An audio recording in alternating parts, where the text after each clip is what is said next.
I'll stand at mast, let north winds blow, till half of us are dead land. Oh! Well, hello, boys and girls. Hi. What a wonderful day it is today in our money-based economy. Well, sit back and relax and get ready for the guy who's about to ruin everything. I'm puzzled. Are you really seriously suggesting that Jesus Christ was a mushroom? Wait, Jesus was a mushroom Roberts. Yes. You are dealing with a secret cult, a secret society. Welcome to Waning Interest. Welcome to the Waning Interest Podcast, number 128, March 29th, 2024. The Babbling Dabbler, smallest click on the internet, the pinball brain in your favorite machine. It's like a diary or a book, but not as stale or coherent. From a more mentally challenged Forrest Gump, or if Mikey and Mouth from the Goonies played a lot of bareback leapfrog, and then me and Susie were born because we are B-Day twins. How you doing? Dude, I had a stressful day. I'm trying not to pet the sweaty stuff. Ooh, As Uncle George said. That sounded absolutely disgusting. Good. Did that go through? It did. Oh my God, why is that tripping thing? I don't know.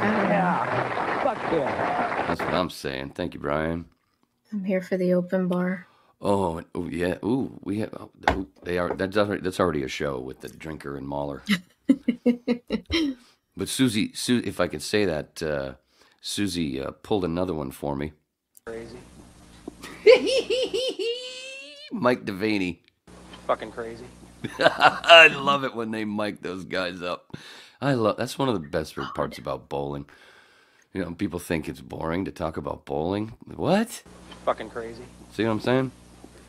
Thank you, Mike. Thank you, Susie, for grabbing that for me, and the clip too, if I can say that. Thank you, Neil. Twice. They're potty mouthed bowlers. Aren't they? It's just disgusting. Or they're really weird and they get a little funky and, you know, just go a little. And watch this reaction. I mean, nuts. He's so lucky that thing. That's metal that he's swinging around. He's so lucky that's a big chunk of metal, man. He could have hurt some people's. I was gonna ask you what that was. It looked like it was heavy. It's not heavy, but it's a brace to keep so you won't break your wrist when you get the ball in your hand. And man, that thing just went flying. I saw he could have see so it here it comes off. Ah, okay. And the thing that it's still on his arm is the pad that he wears underneath it, the sock pad thing that, you know. Look at it, just going nuts. That's 1998, by the way. And they're working, and if you look close, you can see Mama in the background, his wife, Tracy. Let's see. Blonde? Where's Tracy? Where's she at? There she is. That one. Right there, the one standing up. Yeah, baby. Mama Bear. Okay. What? And she's the only one standing. She's the only one standing. Ah, I love that. Thank you, Pete. Oh, a little entertaining there. Oh, boy, that's not bad for 4 minutes. Using up other people's material. Oh, I also got this. This is funny. Sudden impact. Dirty Harry. What you doing, you pig-head sucker?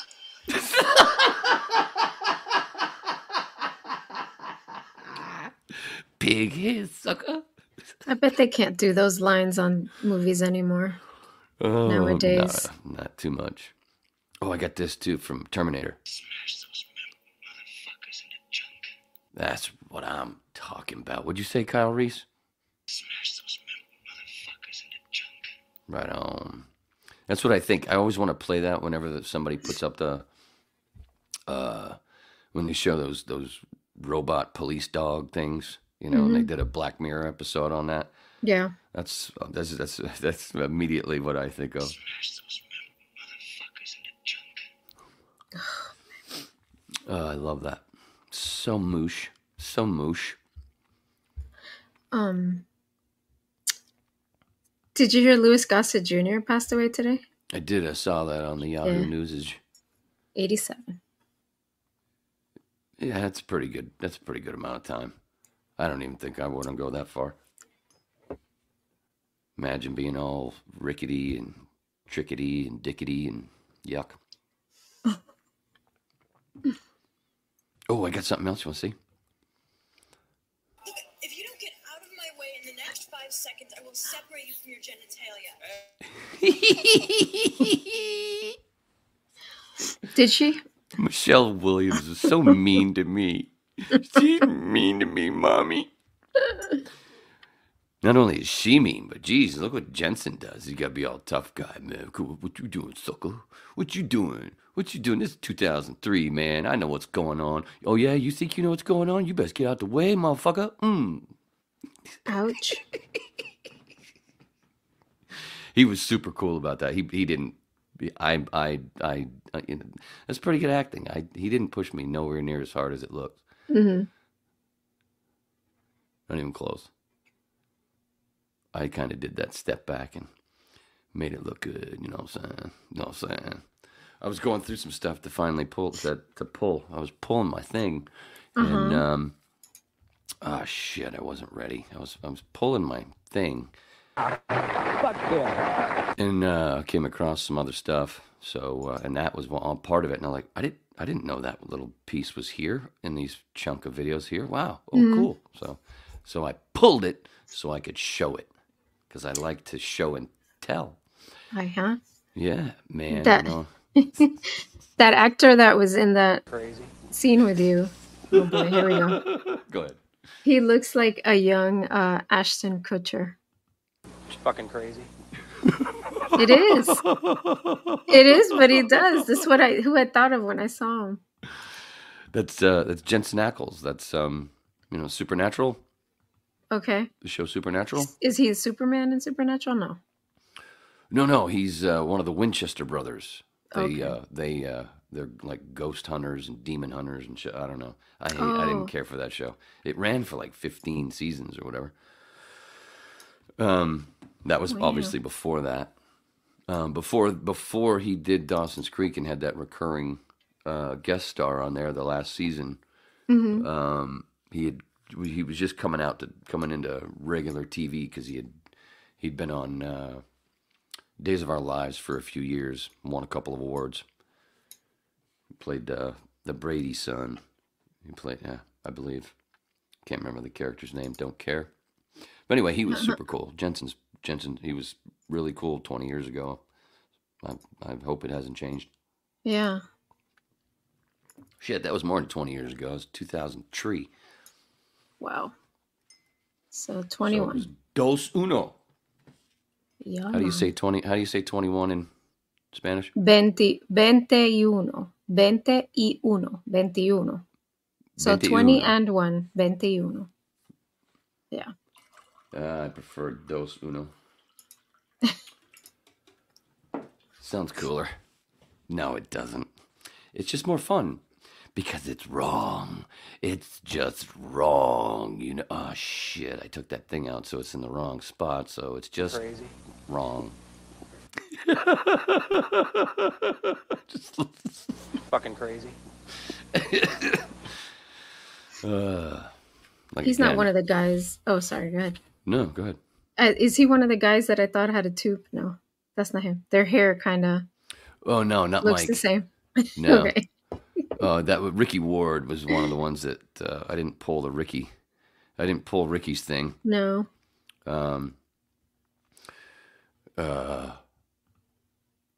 Because I just didn't plan on playing it. But yeah, Ricky. Let's see. It was the. What else was the one? Oh, it was the two short guys with big balls and Ricky, and then that's also hair. Ricky's also the one that said the fishing one. Okay. He's fishing. What do you fish for? Whatever tugs on the other line. Whatever tugs. Yeah. Jizz. Oh, look at you! What you putting up there, sister? Just getting ready. Oh yeah. So that was last night. That was last night. She's there. Oh, she's probably done by now. Sarah, your daughter.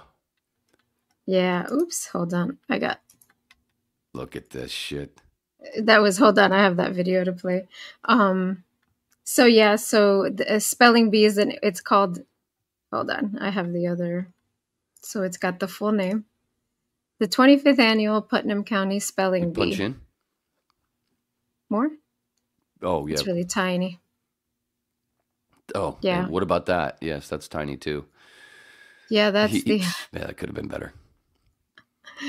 So that's the play. It was so funny. She was so funny. So her character, every character has like a weird quirk, So her character, the character's quirk is that when she has to spell a word, the character has a magic foot. So the foot spells out the word first, and then the character spells the word. Who wrote this? Quentin Tarantino? No, it's a book by Rachel. I was joking. That's a foot fetish joke. So that's her right there with the bow tie and the glasses. And her name is Farty? Barfy. Barfy. So, Barfy. yeah, Why'd so I think she'll... Farty. Yeah, and then when they say Barfy, she'll be like, it's Barfay. It's really funny. Yeah, go punch in some more. Please. Yeah. Now, what does it say on there? What does it say on their neckage?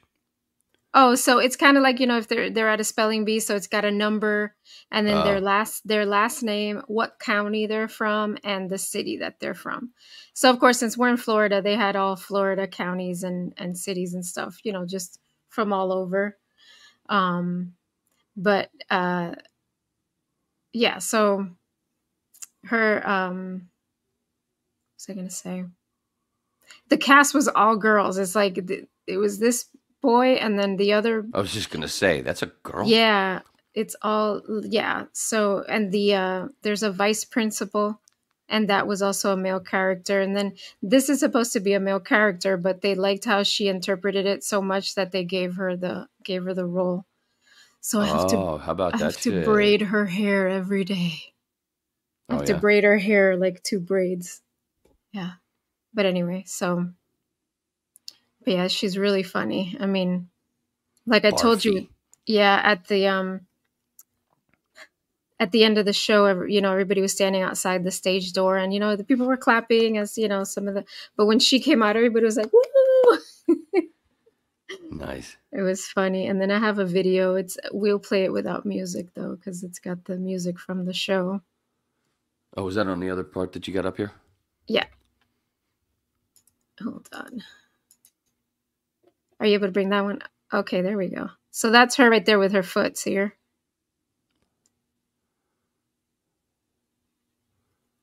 Oh.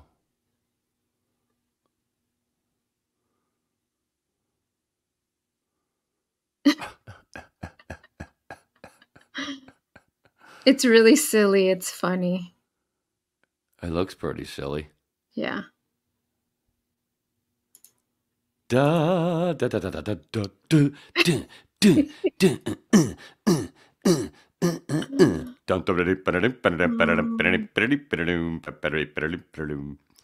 That's hilarious. Play it again. And then the other one we could play with sound. You do the music. Get tired, yeah. Get tired, yeah. Get tired, yeah. Fly, bitches, fly, bitches. Oh yeah, oh yeah. Oh, and her sneakers light up. Ooh, those are those sneakers that the soles light up. Oh, is it? So she'll change the colors like depending on what she's doing. Like she, Don't. It's funny. Yeah. Get you some of that. Get you some of that. Dun. You, we're just. Are we going anywhere, guys? And then this other one, that's there, on. So I'll tell you what happens. Cristellus, of course you have a rare mucous membrane disorder. So.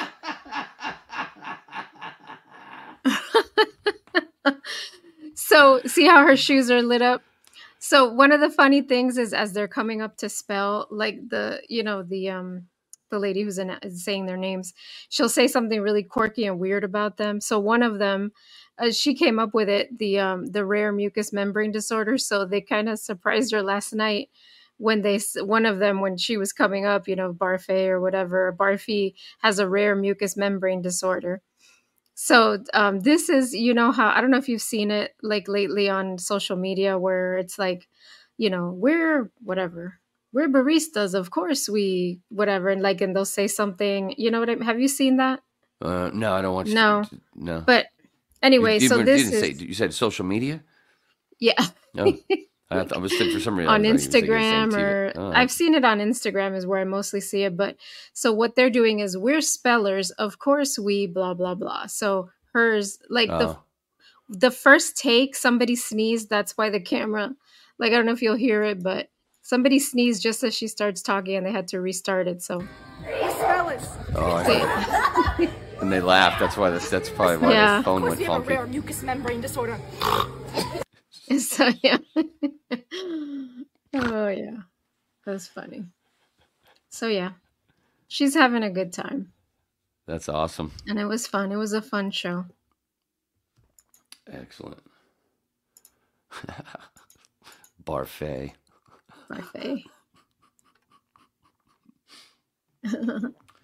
And how many more shows they got? So the one they had the one today, which she just finished, and 2 tomorrow, a matinee at 2 and then a 7:30. And then that's it? Mm-hmm. Mm. Yeah, four shows altogether. So there's so much work for 4 shows. Yeah, it is. That's why I was kind of, even though it was, remember when we did Almost Perfect in 2015? That was the last theater I did with Michael Marinaccio. All that work, and then, because we had, what was the original run? Was it 13 weeks? And then we did another 13. And it was kind of like everybody, when they asked us to do another 13, because we did so well, we were kind of like, yeah, do we? It's a lot of work. And then we were like, we put so much work into it, and we got a chance. Why not? Because now it's nothing. Now we knew it like the back of our hands. Mm-hmm. And then there was kind of a little dip to where we thought we were so good, and then we were like, that one didn't go as well, did it?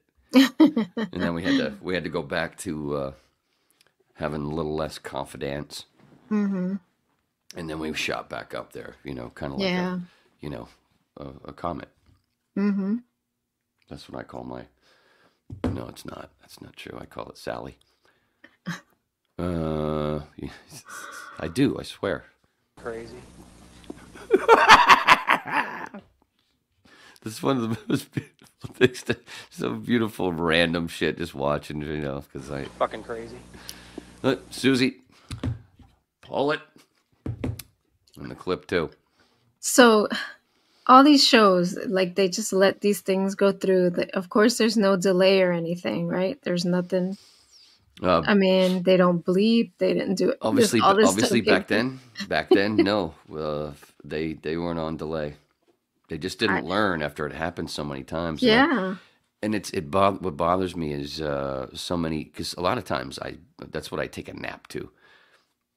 I'll fall asleep like halfway through the first match, and then I'll wake up probably at the end of the second match, from a little nap. And it's really stupid because I could have missed some other fucks and a whole bunch of other shows. But that's okay. I'll just watch them again. Still better than regular television. Oh my God, television is so bad. Mm-hmm. Oh, Patreon. All the links are in the description. Patreon, Twitter, Instagram, blah blah blah blah. Oh, and then there's playlists. If you look under the playlists there on the YouTube page there, and you can see the Lord stuff, and the Luigi interview is in there. Which oh yeah. Oh, that's why it's not here, because I thought I had pulled that as well. I know I sent it to myself, and what did I do? Oh yeah, hold on, give me just a tick. so I can play. Where is it? There it is. Here's a little bit of it. I try to keep it all light, fun, and keep it. It's more like a diary, you know. And you know, it's all about having fun, laughter. I just consider it my going out. That's the two nights I go out. Instead of leaving the house, I go into the room where I do my the little whip headquarters. And did you say and have my drinks with Susie? To have the drinks with Susie. Who's in Florida? Yes. And do you do broadcast this live? Mm-hmm. Okay. Tuesdays. Sorry, I spit. Yep. Tuesdays and Fridays. Saturdays. Sorry, spit. The Lords have a gig, or Susie. And is that we have something else to do on Friday? Because it's a video podcast. YouTube. So it is YouTube Live. Mm-hmm. And then the audio only goes up also on Spotify and Apple and Stitcher. And I should have said pinch and a poke, you owe me a Coke when we both said Spotify. I got you on blah blah blah. I don't put my shit there. But they figured it out. Yeah. There's all kinds of these things that aggregate it. And as I've seen a lot of those live YouTube Live, do you have chat enabled? Can people chat and everything? And that's part of what Susie does. Is she reads the chats, babbling, and about my pinball brain that I call myself. Yeah. She'll ask you questions from the chat or things like that. Well, no, she'll just keep an eye on the chat for spam and garbage, and also let me know, if I'm not paying attention to it. There's a good comment to throw up there. Yep, exactly. And so plus she murders with when she speaks. Yeah. She just crushes. God, she makes me laugh all night. It's hilarious. I'm such a liar. You are. But what I was that the full interview, which is what is it, like 36 minutes or something? The full thing is they're on the playlist, that same playlist, same Lord's playlist. I guess I could just put the regular link in the description as well, because some people don't know how to find the playlist thing, which it's not that hard, is it? No, it's not hard. Were you in that same studio where you guys did the recording? That's pretty much exactly where I was standing when I was singing. Pretty much, the table is about right where I would have been. Would have been between me and the drums, maybe a little bit further back. I think. Right. I don't know. A little behind the scenes, everybody. You got to see it broken down with everything. Just it's kind of neat. It's kind of neat. I'll just mute it, but we just went ahead because normally there's a black drop black curtain that comes around. That's racist. And stuff, and then they can. I know. Eek. I meant to say yellow. Anyway, but he's decided lately just to not have it. It looks better just because it's kind of like a looking behind the scenes sort of thing. And there's another there's another couple of shots that get used from other cameras. What was that? I think it was 4 cameras. Right now it's just going back and forth between 2, but there's a couple other shots.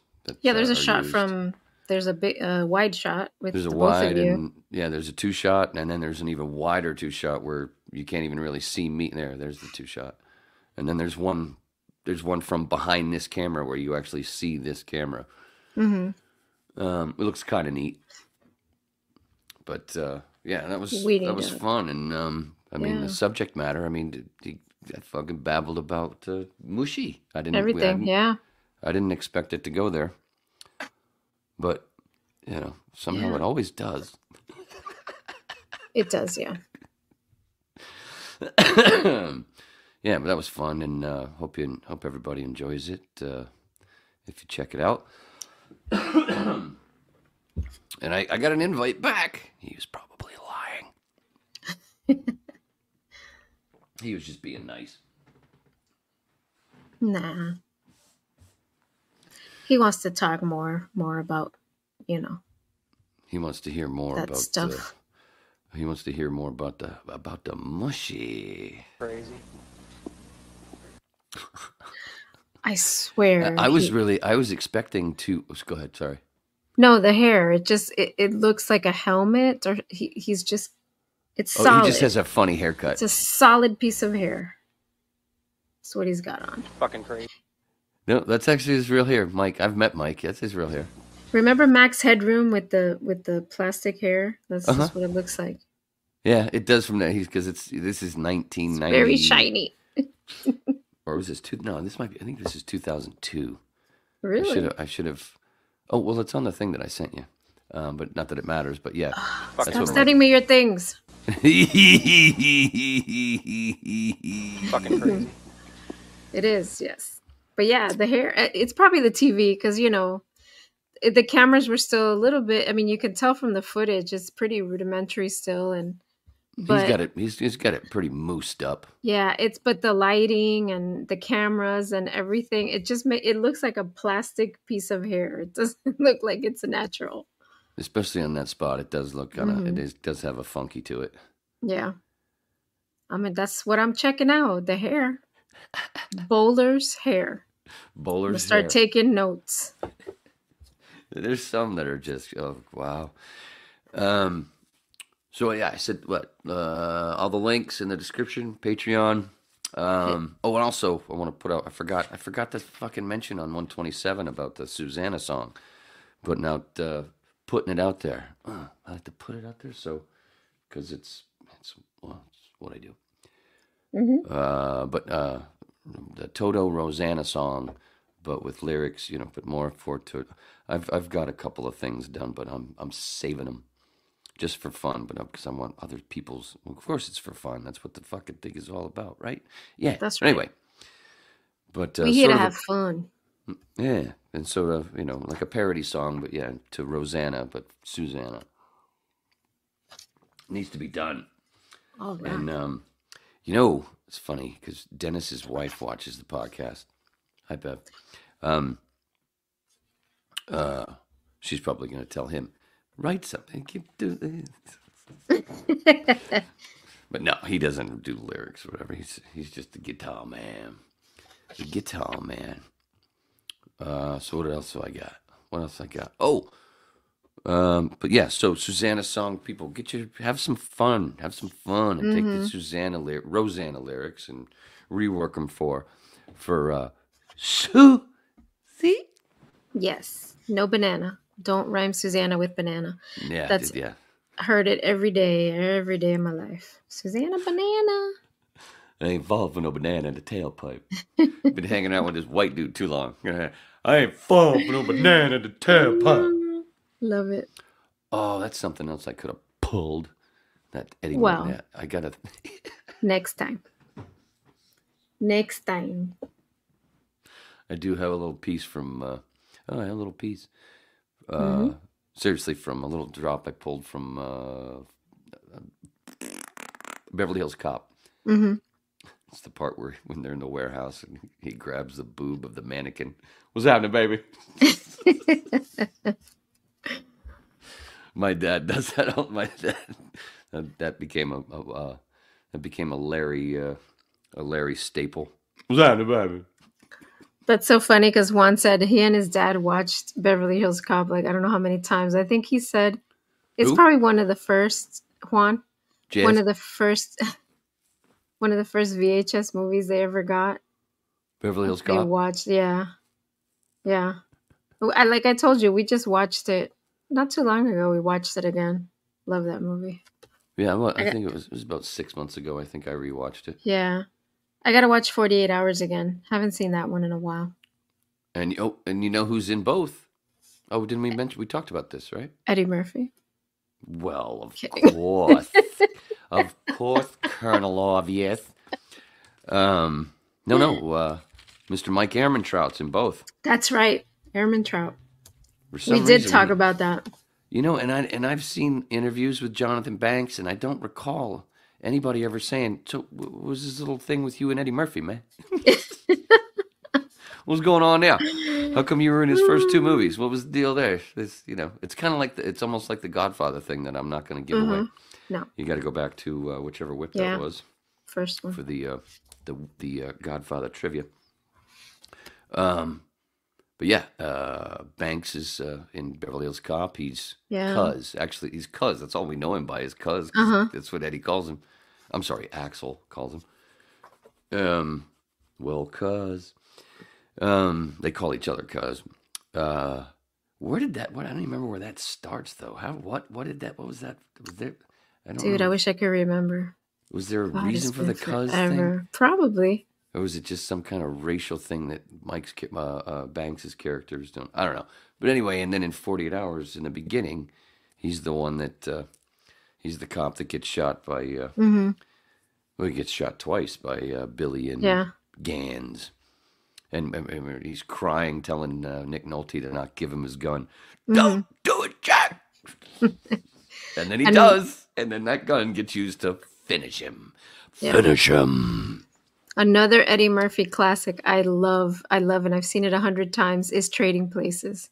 Oh, I don't get tired of that movie. I love that movie. That movie sums up everything. That movie sums up everybody's life. Yes. We are all those characters. Because every day, those scumfucks are literally doing that, betting on our lives for $1. Yep. $1. It was the Dukes. It was the Dukes. It was the Dukes. Love that movie. I gotta watch that again. Juan, we gotta watch Trading Places. Yeah. Oh, you don't have that pulled for me. You don't have my Juan drop. Sorry. I get it. Okay. You know, because every time I play that Juan drop, this is how I feel. Come and get you some of that. Come and get you some of that. Now come and get you some of that. Jeez, imagine having him as a dad. All right, the belt is coming out, kids. The belt's coming out. You know why? Because Dad is pissed. Dad is pissed. Spank your ass. Oh, God, that's so fucking funny. I don't know that that's right. I love right? Pete. I love Pete. Such a goofball. You know, and it just makes me, you know. What you doing, pig-head sucker?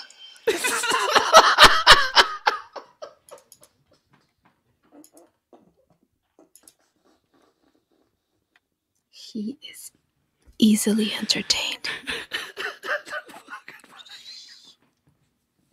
And that's another thing that my dad, that's be like a greeting from like my dad. I'd walk in the door. He'd turn from the table while he's writing or doing something on the table. He'd turn around and go, I'd walk in the door and walk up to him, walk up behind him, and he'd turn his head and he'd go, What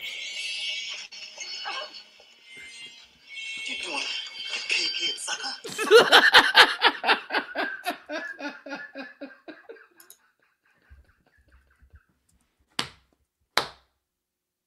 Hilarious. Thank you. Thank you very much. Thank you very much. Thank you very much. I love that shit. You pig-head sucker. And the rest of that line, the rest of that scene is hilarious too. Well, Clint says, well, we're not just going to let you walk out of here. And he goes, and the dude goes, who is we, sucker? Me, Smith, and Wesson. He shoots one guy in the balls, in the back of the balls, running up the stairs. Dirty Harry's a bad motherfucker. If you watch that scene again, when he starts blowing them away, one of them's running up a fucking stairs, boom, and you can see the little thing right between his legs, and shot the little clip. Man, shot the motherfucker in the sack. Shot the motherfucker in the sack. Oh my gosh. All of a sudden, I'm Anthony Michael Hall, the Weird Science of the drunk. The bitch kicked me in the nut. Kicked it in the Need him in the nut. In the family jewel. In the family jewel. I'm so glad I don't have nuts. I swear.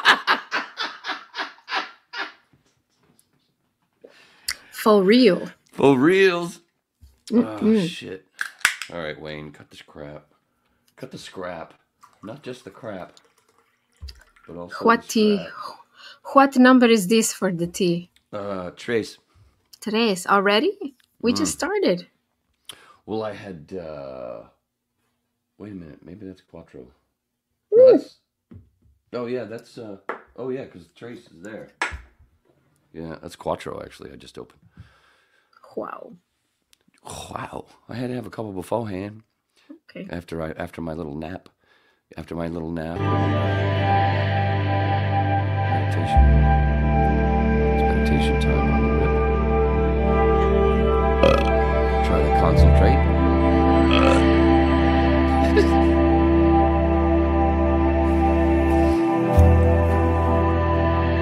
Wayne Visual on the Instagrams. Friday night, brother. Mushy night. Or a little DMT. Whatever you want to do. We're gonna get it down. We're gonna have some fun. This is Wolfman Jack. Hey, get it on. That's what I'm saying. Look at them big boys, yeah. Boom! Whoop, whoop, whoop, whoop, whoop, whoop. Why'd it get all choppy, bitches? It got all choppy at the end. Oh, because Susie was clicking around. Susie's clicking around, getting all crazy. What you got there? Sorry. That's fine. So this is the Cure tribute that... band that I've seen. Nice. They're called Love Song, but check it out. He looks just like him. Yeah. Oh, so see, they do more of a clone thing. Yeah. Which is cool. Yeah. If that's what you're doing. Wow. Shit. Them. Doesn't he look just like him? I would have, if you'd have said, hey, it's a new pick of the Cure, I would have fucking thought that was... Well, a new old pick of the Cure, because I don't know if you've seen Robert Smith lately, but he kind of looks like a crazy cat lady. Crazy cat? Well, like he doesn't there? Like he didn't already? No. I will find you a recent picture of Robert Smith. Poor Robert Smith. I still love him, but But anyway, so the last time we saw them, they did a free concert here in our neighborhood for Valentine's Day, which was really cool. And they opened for themselves as Switch, the 80s band. Open for ourselves. Which is hilarious. But yeah, so that was the last time we saw them. But I just heard that the lead singer, Rusty here, is having some health issues. So he's had to cancel his appearances. So they're not doing any love songs. So, they have all their other iterations of their band. So they are, they're just doing like their other stuff instead of doing Cure. So I hope he's okay. He's so cool. He's, Squeeze. Like I told you, he's got so many bands, and then he does solo stuff, and and after the shows, at least for Love Song, because that's really all I've gone to see other than the Def Leppard. But when he does the Love Song stuff, like he comes out afterward, and he'll be there till everybody's done, like taking pictures with him, talking to him. This is the last we went to this show. This is Love Song. Let's see, they did a it was called the Nightmare Before Christmas. Nightmare Before Christmas. So that was a really cool show. They didn't just do the Cure though, and they were dressed up. He dressed up like Jack Skellington, like if Robert Smith dressed up as Jack Skellington. So he was still Robert Smith with the hair, but he had the Jack Skellington makeup on. And they all had like skeleton makeup on and stuff, and they were wearing skeleton onesies. And it was really cool. But they did like a lot of 80s stuff as well, not just Cure. They did Depeche Mode. They did a bunch of stuff. That was going to be one of my questions. Is that one of their iterations? Maybe things is Depeche. Yeah. I would assume. No, they didn't do a Depeche, but they do Depeche Mode songs. And this dude right here did an amazing rendition of Radiohead's "Creep." Like he hit those notes. Oh yeah, it was amazing. He did a really great job. But anyway, so we saw them there, and the other thing about them, like for that show, they were selling the T-shirts, and they had all kinds of stuff you could buy, and all the proceeds they were giving to the Down Syndrome Society. Like everything they made there, they donated it. Like they were doing that as a fundraiser. They do a crap ton of free shows as well. So, how many seats were at this place that you saw? No, well, it was like a bar where they also do shows. So, I mean, maybe 100 or so people, but they did several shows. Like it wasn't just the one. They did like a whole long weekend of shows. This bar has a cool stage. I mean, it wasn't huge, but it was a good stage, yeah. And it's nice, like catty corner, so anywhere you sit, you could see it, which was nice. Drinks were nice and strong.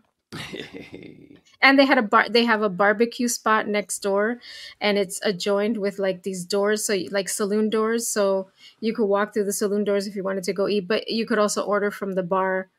Like if you wanted barbecue stuff from next door, you could order from the bar, so that was cool. I like that place. It's in Sanford, which is like an hour away from me, but we went up there to see him. I got a Sanford up here too. Do you? Oh yeah. Look at that. This is Sanford, Maine. And you know what they do in Sanford, Maine? You know what they do? Oh.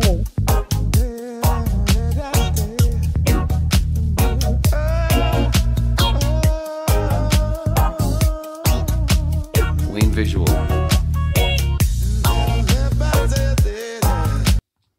Anyway.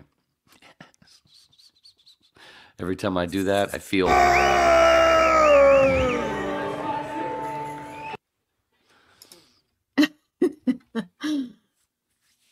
Let's see. Love it, I love it, I love it, I love it. All right, here we go.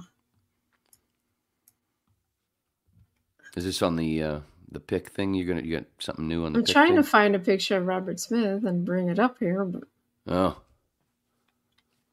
here, I'll just pull up this all right, thing so here. while she's looking, let's say it's not gonna work because she's... I'll just this. Yeah, because that's not working as far as I can tell. Maybe it was working and it just sounded really choppy and shitty on my end.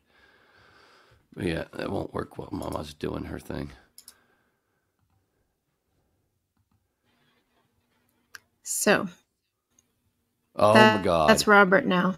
Punch in, please. So can you punch in? No? Oh. Can you see it? Oh, you're cutting out. Mm-hmm. So he's not dyeing his hair. So Obviously. he's the young Robert Smith. Oh, I got rid of it. It's stuttering. It's making us stutter. Yeah, it's just, yeah. But yeah. It's being a bitch. That's what it's doing. It was being a bitch. So yeah. So I hope he's okay because he's he's a cool dude. I can tell he really loves what he does. Obviously, he's got a passion for the music.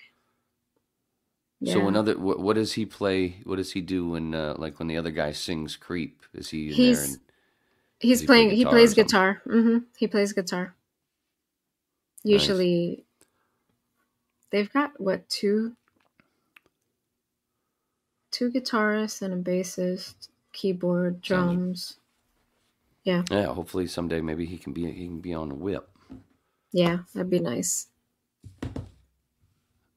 It'd be really crazy. Thank you, Mike. He's just gonna be Mr. Helmet Hair for me. Helmet Hair. If anyone's wondering, I'm drinking organic Pinot Noir. That's what is? It was BOGO at Publix. Why wouldn't... What is that? What does that mean? Wouldn't wine? It's grapes. But why wouldn't it's grapes? I guess they were organic anyway. Because they were grown without pesticides. Duh.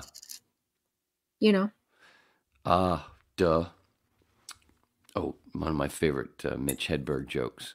I saw a wino eating grapes. I said, dude, you're supposed to wait.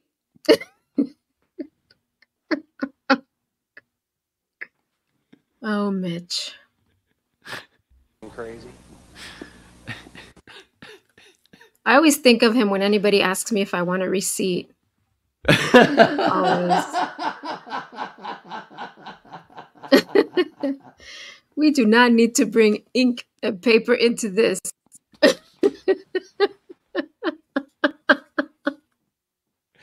into this transaction. Oh man.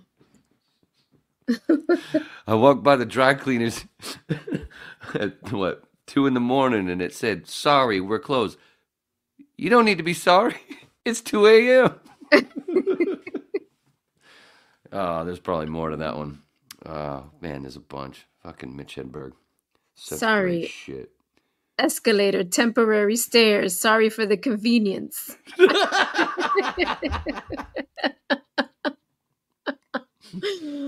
That's another classic. I love that one. Oh, so we're doing the stand-up. Look what I found. Look what I found. So remember what I said. Remember, we couldn't play it the other night. What was that? What the hell was that when we were fucking with that shit? Was that 126.5? Probably 26 or 25, yeah. And I finally realized, oh, yeah, this is how I can go pull it. So as I told the story before, this is my first actual show after doing, I don't know, 5, 6, 7, maybe, no more than that, sporadic open mics. And then I went to the Greg Dean's school because I heard that Anthony Jeselnik had gone there. So Asher, and he had his class in the same theater that we did Almost Perfect, the play, and that's how I even know it existed because there was some flyers for his thing in the backstage. I'm like, what the hell is this? Oh, it's whatever Tuesday nights it was, whatever they had it.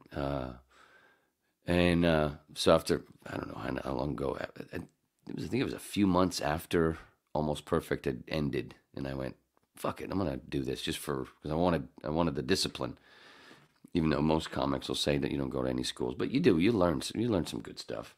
You just don't want to be exactly, you just don't want to. You'd still be yourself. You just take what you can get because there was good stuff. I learned a lot with Greg. So anyway, and then at the end of. Not the beginner. You don't have to. It was after you take it the second round. Then you're able to do the showcase. So we had the showcase, and the lady that was that went in my class that went before me. I can't remember her name, but she's Gary Busey's wife, and she'd been in the class already, and she had a good 5 minutes already, and of course, most of her material was about Gary, because how do you not write a whole bunch of jokes about that freak? And and you'll see here. So in the class before this, in the weeks that we did before this showcase, she came up with a handful of new Gary jokes. And then when we do this, when we go to do the show, a bunch of her old stuff was doing so well, and there was so much time that cut into her actually getting to her jokes because she was getting such big laughs. She didn't get to her newer stuff. She saved all of her newer stuff for the end, most of it anyway. So she went right before me. So this guy, I can't remember his ding-dang name still. He was with Greg, and obviously he's a comic, and he was one of the hosts that night. And he's trying to introduce me after she just got done and went off stage to his left.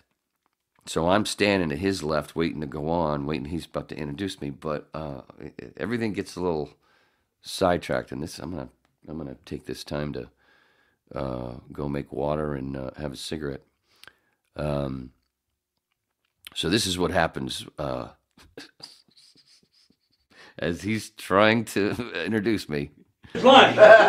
Here's Gary from the crowd having to tell everybody, go into one of the jokes that she didn't get to, and then. Lunch. By the time I finished making it, school was out.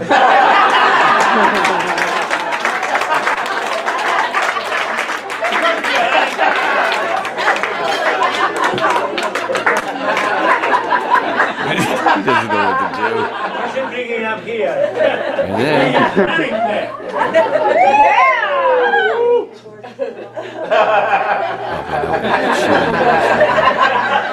One more time, Stephanie Busey, ladies and gentlemen. Stephanie. All right, next performer coming to the stage. He tries again. Straight from his home in Studio City. But first, to stop at his drug dealer. Gary. Coming at me now. Holy shit. That's the only stage I know that needs a Richter scale. Ladies and gentlemen, please welcome Wayne Roberts. Keep it up for Gayla and Fernando. I thought I was going to get attacked by Gary. He just came fucking barreling through it. I'm like, well, I didn't even say anything yet, dude. I have to tell you guys, now that Gayla's done, I have to let you know that she's holding a very big secret. And I saw it right before the show. She has seen the Loch Ness Monster. Wow. And it's in Greg Dean's pants. Thanks for throwing it in my face earlier. I should let you guys know, I'm tripping on Nate the Magic Mushrooms right now. So, no matter what happens, in my world, I fucking kill me. Yeah, I'm kidding. There's only a couple grams. If I had taken a whole 8, Gary's fucking teeth would look like the Hoover Dam. So you guys, fiance, you guys almost newlyweds? Yeah? So have you tried threesomes yet? You will. I was talking to my buddy the other day, and I said, dude, why do you think that everybody just assumes that I do a lot of drugs? And he said, because you advertise it, asshole, with a microphone. And you need to cut that shit out, because I'm your dealer. And your uncle. On your dad's side. Starting to wonder, I shouldn't have this microphone in my hand. I tell too much truth. Did I tell you Jesus was a mushroom? We'll get back to that. My mom hates me. A lot of people say, how can you say that? She has a condition. She's a selfish, crazy bitch. Did your mom take a stand-in baby to your baptism because she thought you were too much of a demon child and thought it wouldn't be no how? Checkmate. I win. My dad was a Vietnam vet, so whenever I annoyed him as a kid, he'd call me a communist or the N-word. So I grew up thinking we were Russian, Asian, and African descent.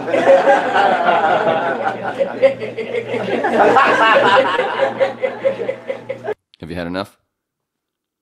Is that it? No. Oh, keep going. Oh, okay. No, I'm lost. Look at this nice fake wall. Welcome to Hollywood. That's my Robin Williams. Oh, man. You guys are new. You weren't sitting here earlier. Did you guys come in from the other show and thinking like in a movie theater? You guys, it's really good. I don't have anything to do with it. Okay, fine. I'm just here to have fun. We're just here to have fun and hopefully score some drugs. And a stranger who loves me. Are you mad that I was looking at him and not you? Woo! Let's change things up and talk about the Jews. Oh, smell some anti-Semitism coming. No, I love the Jews. I'm actually part Jewish. I've played a Jew. I've had a Jewish family. Many of them actually asked if they can adopt me. It's great. My first Passover dinner that I was invited to, my buddy Scott, the Meyersons. We're sitting around. Anybody ever been to Passover dinner? Yeah. It's fucking fun. You read from the little booklet, you do a little thing, eat some gefilte fish, drink some Manischewitz, keep reading. Anyway, we're reading. I'm a little buzzed because it was 20 years ago. It was back in my drinking days. I'm just going to pick on you too. So we're sitting there reading. And all of a sudden, I just blurt out, holy shit, this is Metallica, Creeping Death. And Scott's mom, Rona, says, Scotty, what's a Metallica, Creeping Death? So Scott and I tell her some Metallica. Anybody heard Metallica, the song Creeping Death, one of their early songs? Yeah! First born Pharaoh's son, I'm Creeping Death. Anyway, so Rona says, that's a great story, lovely. I love your stories, Wayne. Can we move on, please? Rona was great. I could never tell if she won the lotto or if somebody died. Hi, Wayne. How are you? Would you like a Viceroy? I just wanted to tell you, I won the lotto, and now I have gold shooting out of my ass. And your Aunt Sarah died. I'm totally broken up. Seriously, would you like a Viceroy? Holy shit, am I dying up here? Moving on. Moving on. Have you had enough? So why does his mom sound like Harvey Fierstein? It's almost over. Oh my God, Rona. Oh, she was so funny. Hi, Wayne. How are you? Seriously, this is how she talked. And she My brother had a. She smoked Viceroy cigarettes. Yeah. My brother had a friend whose mom sounded like that too. It's so funny. She was so sweet, but you literally couldn't tell if somebody died or if she won the lotto. She was just so flatlined high. That's what I was trying, you know. Anyway, like I said, this is only like my 7th or 8th time doing this shit. Not bad, I guess. But it's almost over. I should just rip off Rodney Rood jokes for the rest of the month. You've never heard of Rodney Rood, have you really? Are you Australians? That was a reference to, in the beginning, I was joking because in the right before the show, as people were sitting down, Greg wanted to take pictures of all of us at the mic. And I'm like, and a couple people just stood there and smiled. I'm like, don't take a picture of me standing. And so I just started being funny right there before even the show. I tried to be funny. I'm like in front of everybody going, I don't take a picture now while I'm talking, man. Don't make me stand there and smile like some douche. And he's blah, blah, blah. And, or something like that. And I went, my sister had this friend who had a baby. And when the baby was born out in the arms and legs of her body. It was just a head. But it was a good-looking head. Anyway, so I was doing Rodney Rood, and I said that was some Rodney Rood, blah, blah, blah, to the crowd. So I was kind of thrown for a second there because I figured everybody was going to get that because I had said it fucking before the show. Because I had done some stuff, but I got these, ooh, and I'm like, kind of threw me for a second. They're like, what the fuck? Anyway, it's almost over. Oh, why am I lost? I've got pages and pages of garbage to go through. Where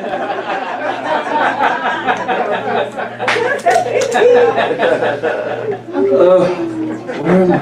How much time I got?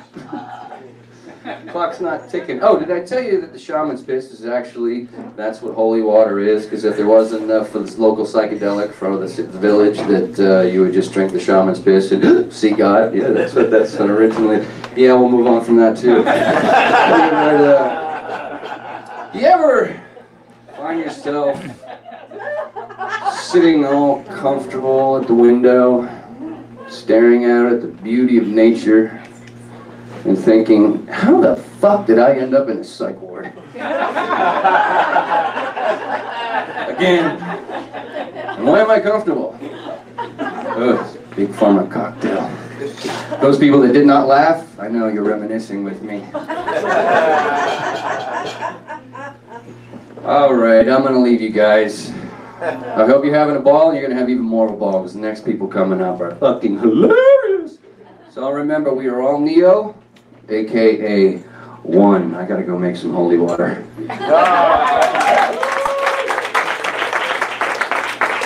Wayne Roberts, ladies and gentlemen. God, I wish I could remember his ding-dang name. You said, didn't you say it at the beginning, or were you talking about somebody else? No, Gary Busey. You're like thanking I people, but you thanked somebody. You said something. Maybe you're talking about the comics. I said his name. I think you did, yeah.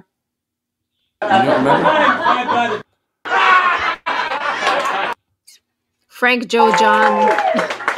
I don't know. I was gonna get attacked by Gary. He just came fucking barreling through it. I'm like, well, I didn't even say anything yet, dude. I have to tell you guys. You already say it? Maybe Gary before just that. came fucking barreling through it. Right after he. For Galen and Fernando. Fernando. That's Fernando, he's a speak like me. Yes, he does speak. Yes. Fernando. He had a snazzy sweater on. I should have known. Shit, I couldn't get to it. Because I forgot where it was. Crazy. Oh, man. Anyway, how was it? Did you enjoy it? It was good. It was good, yeah. All right, don't you just saying that because you're here. Because I'm looking at you. I missed the first bunch of it, of course. I actually wasn't here, so. I don't. You got some laughs. Everybody was laughing. What the hell is that emoji? Themselves. What is that? It's hello? a guy wearing a headset saying hello. I don't know. Okay. Yeah, those emojis are weird. The ones that come up on the chat. What the hell is that? Is that a microphone? It's a thumbs up and then a microphone? I think that's an Easter Island head. Oh. Oh my God! I don't know. Shit. It's just a head. Hold on. I got this. Stone head. I got this. Okay. Go ahead.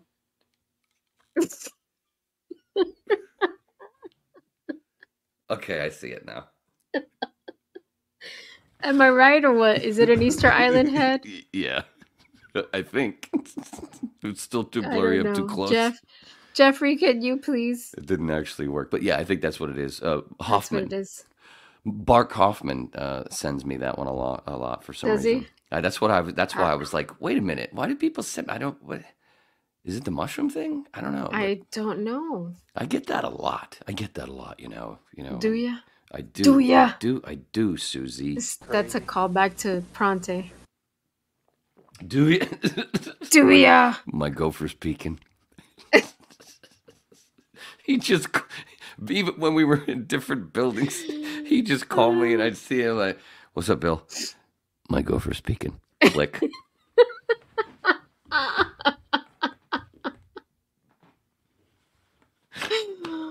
Oh my God. I had so much fun working with him. It's so funny. Shit. Crazy. You weren't in the Miami building, but when we were in continuity, we could page. You just dial something on the phone and you could page. Were you able to hear those or no? Mm-hmm. Just in Miami. We heard them in the Hollywood building. You did hear them? Mm-hmm. So we would play. And sometimes to fuck with your building, I would do shit. Oh, okay. So you guys did hear it. Okay. So we'd be paging from South Park, Timmy, live long. We'd play that. Or then we'd pull up some rap song and we'd start the rap song, page it, and we'd play that. It was oh my God. Yeah. I had so much fun working with him. Yeah, that dude was funny. Maybe we'll have him on someday. Yeah. I bet he's too busy playing golf. I know. Ugh. Is the motherfucker a pro or something? Jealous. Is he? I don't know. Oh, I don't know. You said jealous. I thought you said jealous. Yeah. Yeah, he's always out there. It's pretty fucking crazy. Mm-hmm. He's having a good time. Or he's at the beach with his doggy and his beautiful daughter. The beach with his doggy. Yeah. His golden doodle. I'm like Bill Hicks. I don't care for the beach. It's where dirt meets water. Big fucking deal. It's where there's a bunch of people that have tan skin and white teeth while I have tan teeth and white skin. I'd rather sit home in the tub listening to music I want to hear. No. I love the beach. I love the Bill. You want to hear something funny? Could you see that though? That's what I was going to ask at the end from playing that stand-up, playing that. Uh-huh. Could you see the Hicks influence? Mm-hmm. Oh yeah. And a little bit of Robin Williams. Mm-hmm. With the fucking and a little bit of the pacing was Chris Rock. Well, it's just the pacing is just because the pace just to fucking you want to. And it works for some people. It doesn't for others. Mm-hmm. But at least see when Chris Rock does it, when he paces, he at least tells jokes. But when that douchebag, what do they call him, Fluffy, when he does his pacing, he doesn't even tell jokes. That guy is one of the most unfunny motherfuckers, and I can't believe he makes millions of dollars. No, I don't like him. I know who you're talking about. I don't like his comedy. Iglesias, right? Something Iglesias. Oh yeah. Mm-hmm. Fluffy. Jesus Christ! I remember a couple of years ago. How many years ago it was? It was within the last few. When I had Netflix back in the day, mm-hmm. And just because his special popped up, and I would watch all the specials. It's the only reason I wish I had Netflix right now to see Dave Attell's new one. Mm-hmm. I hit play on that fucking thing just to see what's this all about, and I swear to God, I paused it at one point going, dude, all he has done, it was like 6 minutes and 27 seconds in, and all he had done is pace back and forth to applause, saying, thank you, it's so great to be here. I'm like, when the fuck is this motherfucker going to tell a joke? 6 minutes and 27 seconds. I swear to God, it was past 6 minutes. It was somewhere between 6 and 7 minutes. And I'm going, what the fuck is this? And I let it go for another 5 and went, wow, this guy makes money? Why? Yeah. I don't know. Because he's so adorable, Wayne. Okay. Maybe. Whatever you say. Yeah, I don't know. He ain't fucking funny. I don't know. Yeah. Nothing personal, dude, but you ain't fucking funny. Yeah. You make me look like Richard Pryor. Crazy.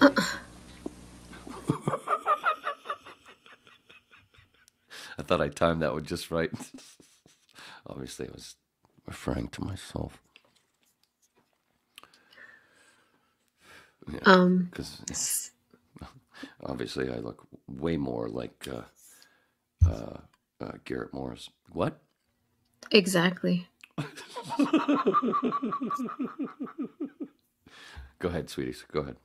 No, you reminded me of something when we were talking about the beach. When I was about 12, my best friend, that was my wine glass.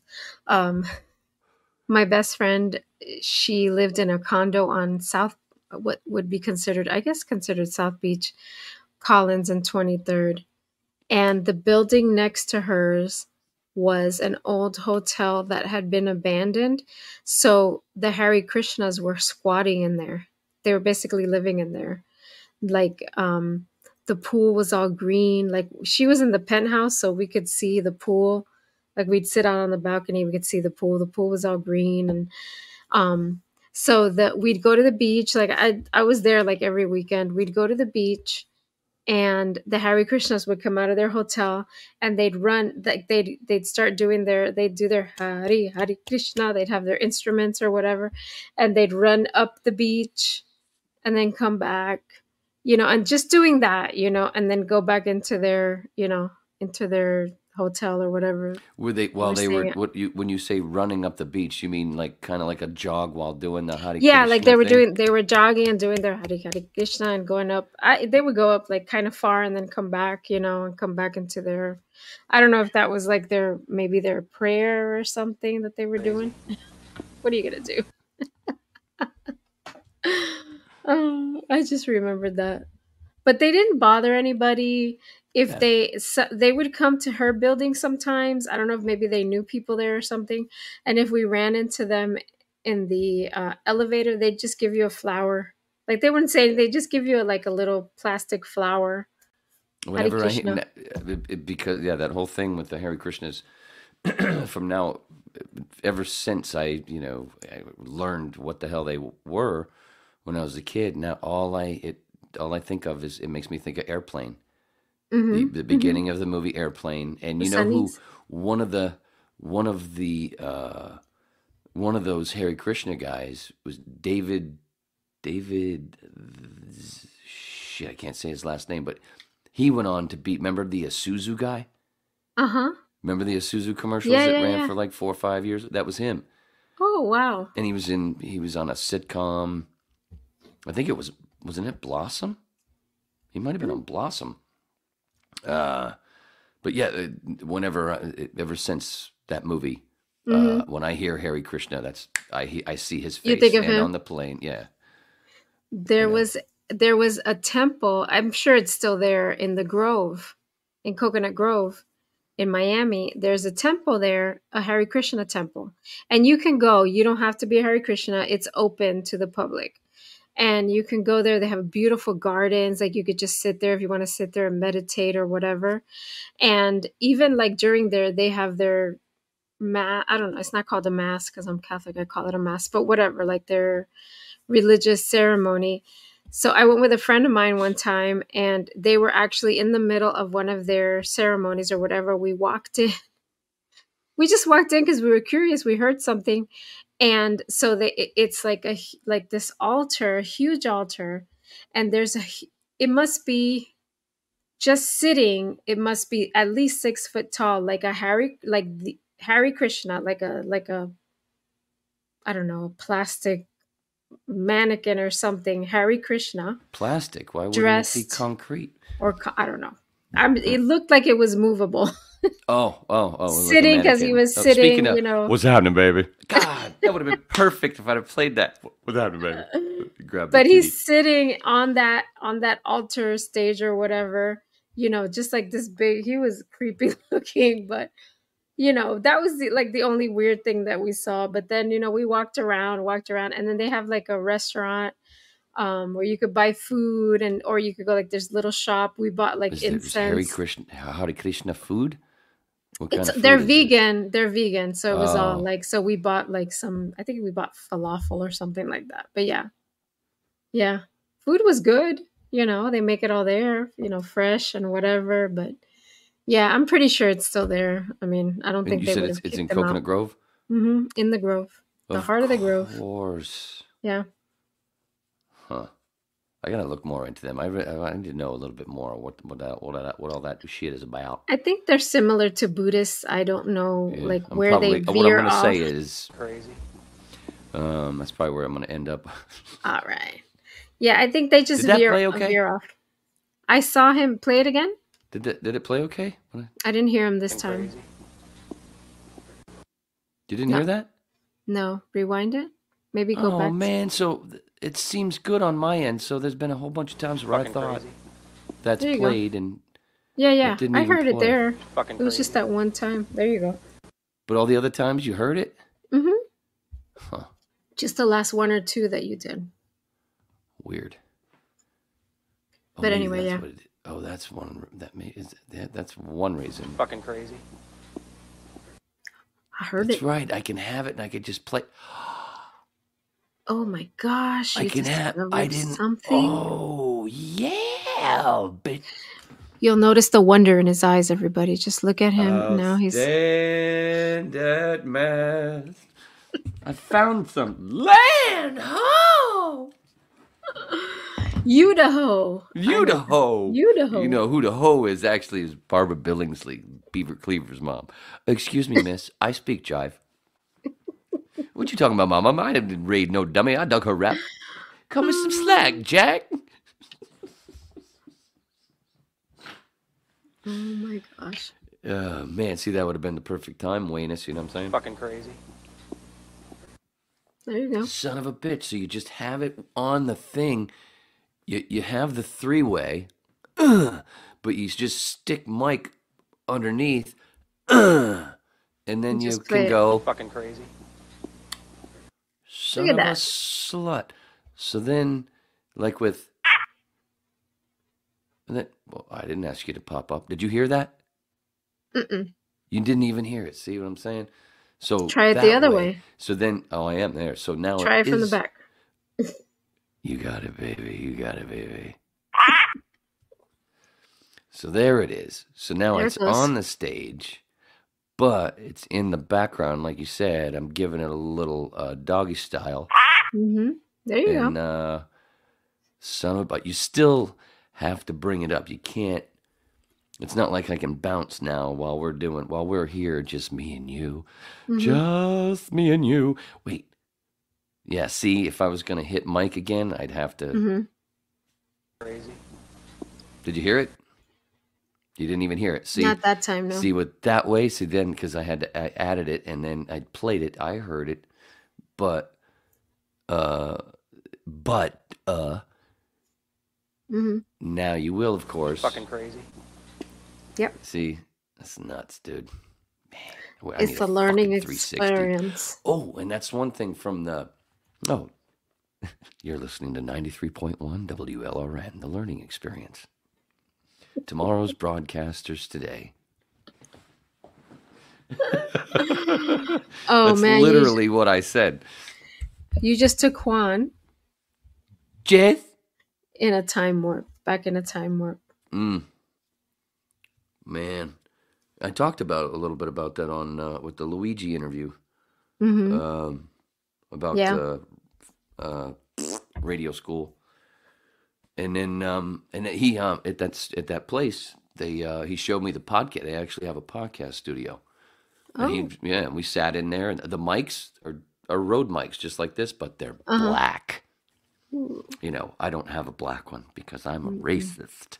You know what? I'm son of a bitch. If I'd have been in the right fucking crazy spot. They have black roads. They have black roads. I heard once you go to the black ones, you'll never go back. The Blacksons, yeah. You go to the white ones, you don't go to the Blacksons. Or you go to the Blacksons, you won't back to the Whitesons. No. What? Yeah, that joke's dead. Never was there. Couldn't even be dead. It wasn't even fucking born. Anyway, what I was saying is, it's a tight little room. It's the room. I think it's about the same size as this room is the Whip headquarters. I mean, there's four mics in there? I think 4 mics in there, and a cool little board, and a little touchscreen thing, a nice little soundboard, with big pots. Speaking of pot, I heard a song playing, so I had to. Okay, really cool little board. It's a Rode board, and I was like, man, this is for me. All I just need over there on the to the right of that board is a fucking 360. So I'm bam, bam, bam, bam, bam, bam, bam, bam, bam. Fucking crazy. Anyway, back to the pot. Go ahead, sweetie. You can say whatever you want. Thanks for the help.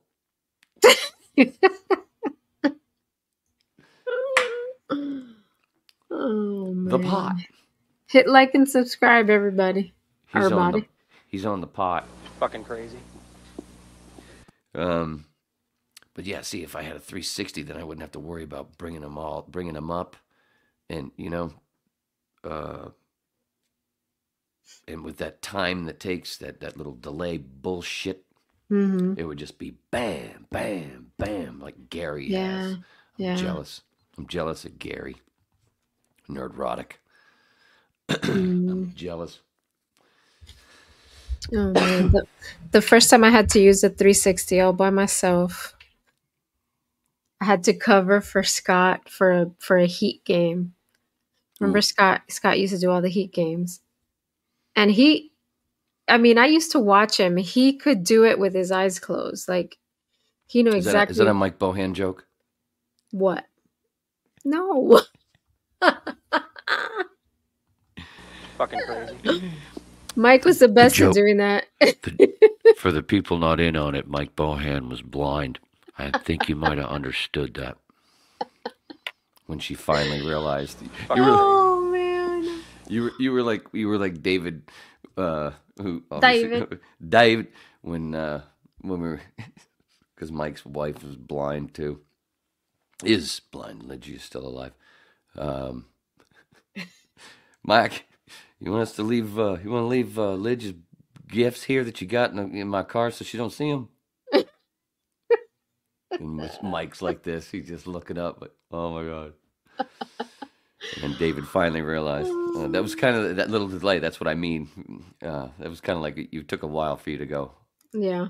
Yeah, that was great. Anyway, thanks for Jesus. Anyway, so I had to cover for him. I don't know why.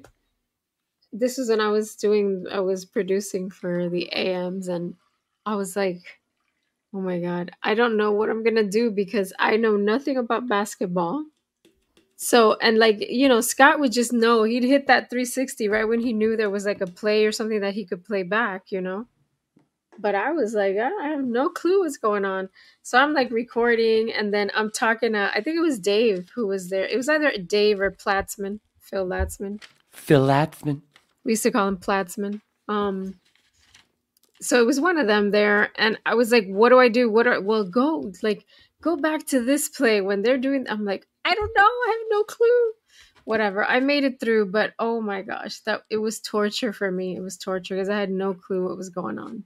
And that was the first time I used the 360 by myself. Like, because until I started working in production, I didn't really use the 360 in the studio unless it was already stuff that was preloaded for me, you know, for... You said we really didn't use it in the morning news. I used the reel-to-reel more than the 360. I didn't really use the 360. But reel to reel. Yeah. All these kids right now, 5 years from now watching this are going, what the fuck is a reel to reel? We used to have to splice those things in school. Did they make you do that? Oh, in school, yeah. I learned on that shit, and then we get my gig, and we didn't splice too much at IOD, but we had a couple of them right there to the right of the board. Oh, do you have the picture of the board from IOD that I sent you? Oh, I'll get it now. Mm-hmm. Speaking of that, forgot that I had the dude from Neil Rogers Radio on Twitter and YouTube. He put that up today, I think it was. And I said, and it made me, made me all warm.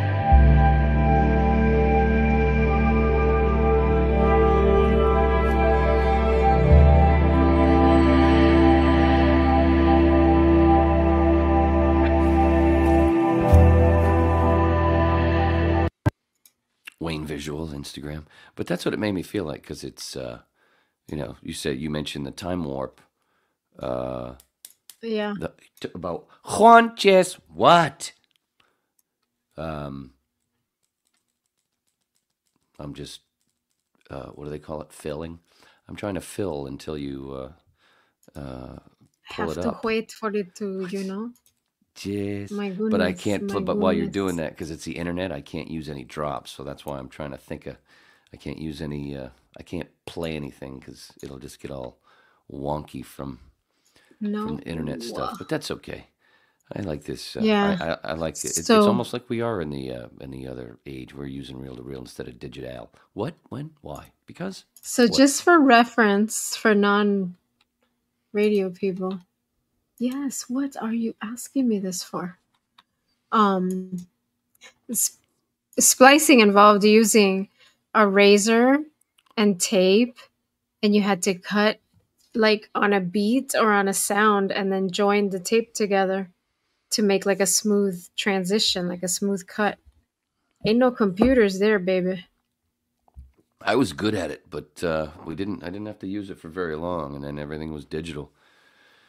But there's a nice little picture. This is before I was there, but when I got there, that logo behind Nelson, Neil Rogers, was different. That wall, it was something else. I can't remember exactly. The yellow and blue logo had changed when I came in. And go ahead. I went to see him when I was in school, and that was 91. We went in there, and that's exactly the studio we walked into. It was really cool. Isn't it? Yeah, and the first thing, that's where you worked. My first gig. That's where in 94 when I started. That's where I started. The first thing he told us when we walked in was, "Get out of radio." Yep. That's his first words. Dude, that's what Red Puddinhead Bob Gaynor told me and Juan too. Juan.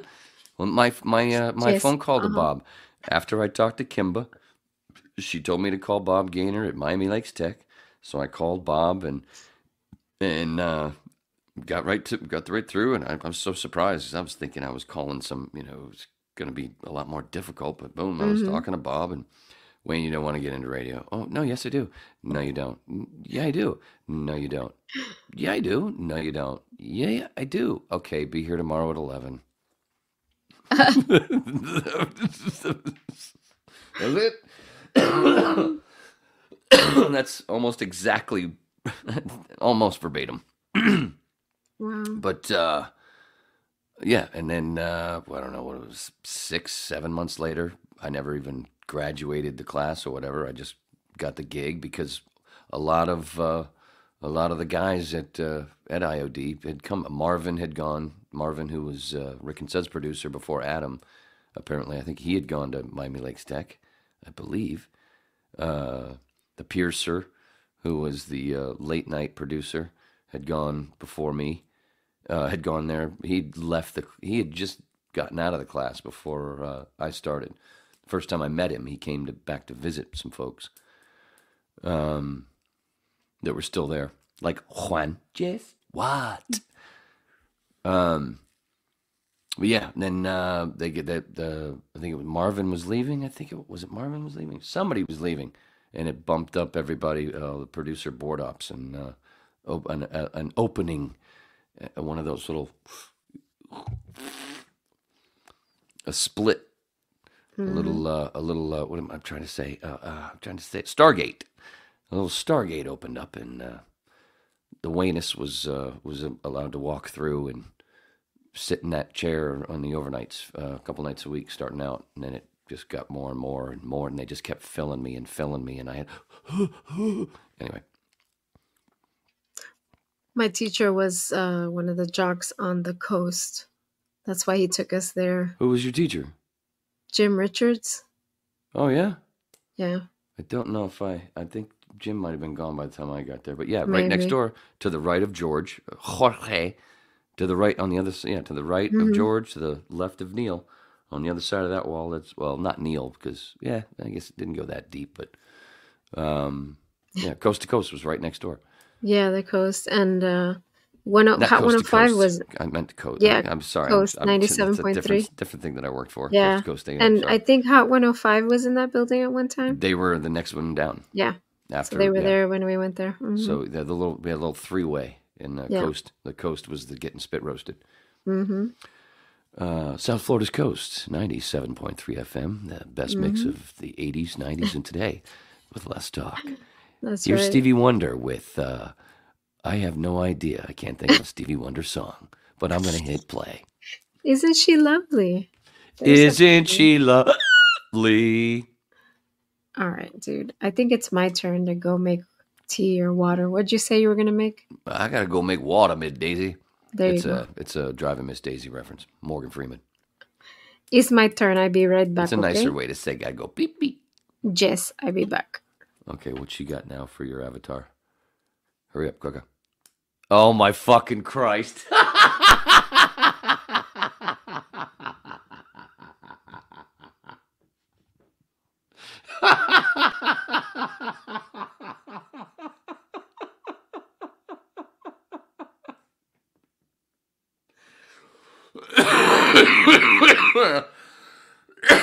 Oh, that bitch is funny.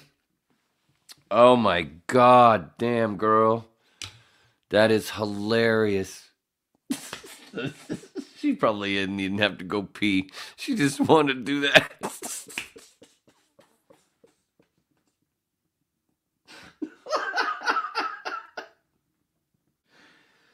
Oh, man. Oh, dude.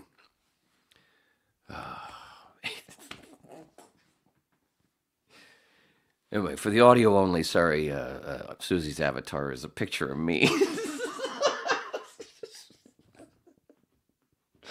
Normally it's something really neat and goofy or cartoony. Oh. Yeah, I guess the streak's still alive. That's so fucking funny. Oh, goddamn, that's funny. All right, now how do I go back to the picture? So, and speaking of the piercer, they call him the piercer because he had a nose ring and a bunch of other piercings. And, but it was before I got there. It was before, yeah, it was, I think it was like 6 months before I started my gig there. Evidently, this is the control room, and that's the studio. That's Neil Rogers in there, and that's George Rodriguez. Can't believe they're both gone. Sitting there at the control board, and well, the piercer at some point, I don't know what was going on. I don't know if it was during a game, might have been a Hurricane game, football game or something. I don't know what it was, but the piercer had his big gulp right there near the board, and had a little accident where the Big Gulp fell into the board, and it fried it. So the control room was empty for a while, and so I got to hear a bunch of stories when I first got there, and they basically had to put another makeshift kind of older control board in there in the actual studio with where Neil would be in it. So it was a nice tight fit. It was all good and tight, like it should be, right? Yeah, it's always right to be tight. Look at me here, mama. I be rhyming. So, yeah, so that was one of the funny stories that I learned when I first got my gig. Everybody had to tell me that Piercer had dumped his Big Gulp in the board. And then Adam, and then he got a promotion. And it was like if you fucked up, you got a promotion. It was very corporate. Oh yeah. Oh Jesus, Susie, what did That's you my eat today?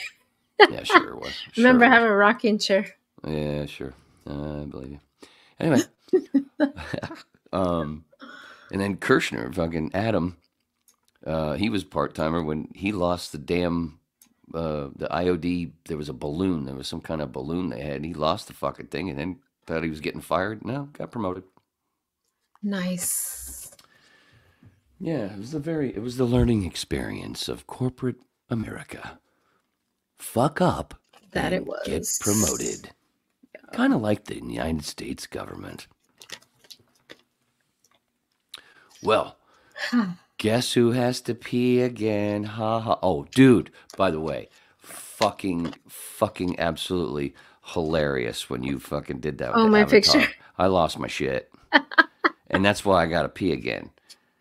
Great. I made you wet your pants. Almost. Did you wet That's your why I got to pants? go again, because I immediately, well, first I had to do this.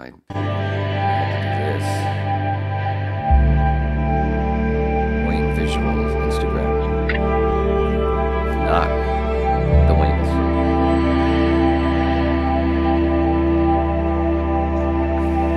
This is so I don't pee my pants.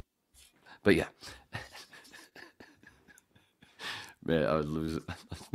Lost me shit. I lost me shit, man. When you popped off, and I was sitting there, I said it too, because you were leaving. I'm like, oh, I can't wait to see the Avatar. I'm thinking it's going to be some kind of goofy cartoon shit, and it's fucking me.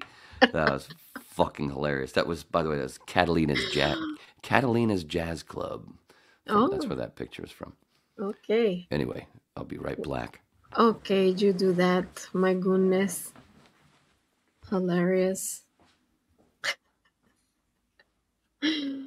Oh God, the radio days. I feel so bad that radio's gone corporate. It used to be so much fun. We had so much fun there. And we used to go to free concerts. They would give us, like Juan said, they would give us free tickets to like when they would do their fests or whatever, you'd have tickets in your paycheck. Here you go. Here's tickets. And sometimes it was even, I got VIP a couple of times. And one time I got all access, and that was because there was like an extra, somebody messed up and they dropped off the all access at my desk. I was at reception at that time. It was right after I started working there. And somebody dropped off an all access pass, said it was for someone else. So I was like, okay, cool. I called the person. I'm like, hey, they have your all access pass here at the front desk. And they're like, I already have my all access pass. I'm like, okay. So I called the guy in charge of the all access passes. He was already at the fest. And I'm like, hey, there's an extra all access pass here. It was supposed to be for so-and-so, but he told me he already has his. So what do I do with this? He's like, go ahead and take it. And it was the all access pass and parking.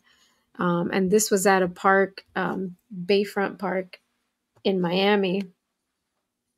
So I got to park like in the back and walk in like right by the stage. I got to hang out backstage. It was really cool. That was one of my first really, my dog is just standing there. One of the really cool experiences I had when I first started working there. And then, little by little, it started to change, but it was awesome. I had a really good time working in radio. Who was it that I saw there when I had All Access? It was, Creed was the headliner. So I got to meet Creed. They signed a picture for me. I gave it to my best friend because she loved Creed. So she still has it. She actually framed it. She has it up on her wall. So I got to meet Creed. Who else was there? My God, I think Godsmack was there. Man, so many. There was so many. And I think it was a Halloweeny roast, they called it, during Halloween time. Maybe. I don't remember. It was fun. I actually, that concert, the girl that I went to was was she married? Maybe the wife of one of the guys that worked with us. And we drove there together. And she locked her keys in her car. Didn't even realize it. I think she was all excited because I had All Access and she was able to walk in with me, through the back or whatever. And she locked her keys in her car. Not only did she lock her keys in her car, but she left her car running the entire time. I'm surprised the car was still on when we got back. And so Juan was friends. I'm talking about well, I'll tell you really quickly. I got an All Access pass one time because there was a mistake. They dropped it off at the front desk and I called and I was like, hey, your All Access is here. I already have one. I'm like, okay. So I call and the person responsible and I'm like, there's an All Access pass here. What do I do with it? He's like, go ahead and use it. I was like, cool. It was like, I think it was for a Halloweeny roast or one of the Zeta Fest or whatever. So, I got parking. Yeah. I got parking. I got to park at the Bayfront. Did you ever go to any of the Zeta Fest at the Bayfront Park in Miami on Biscayne?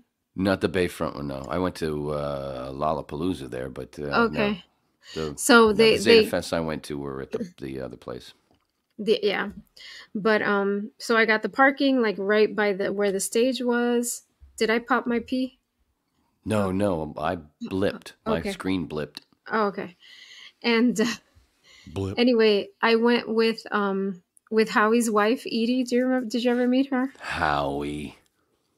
So I went with his wife. No, I don't think I did. So she drove. I had parking, whatever. We got in, we got free parking and went to the show, got the All Access and, whatever. We went backstage.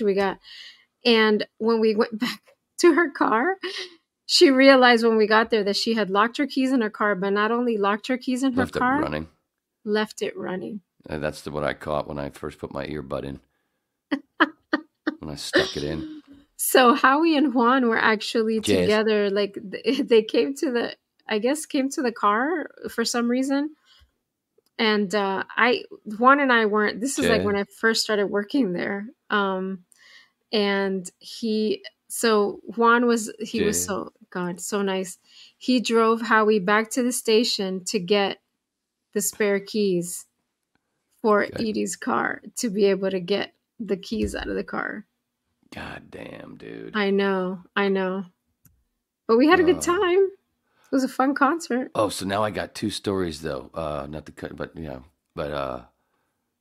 so first I wanted to say Lollapalooza I got after this, but the Edelman thing. So you're the one that was that's where I was sitting when Phil was doing a show, doing whatever.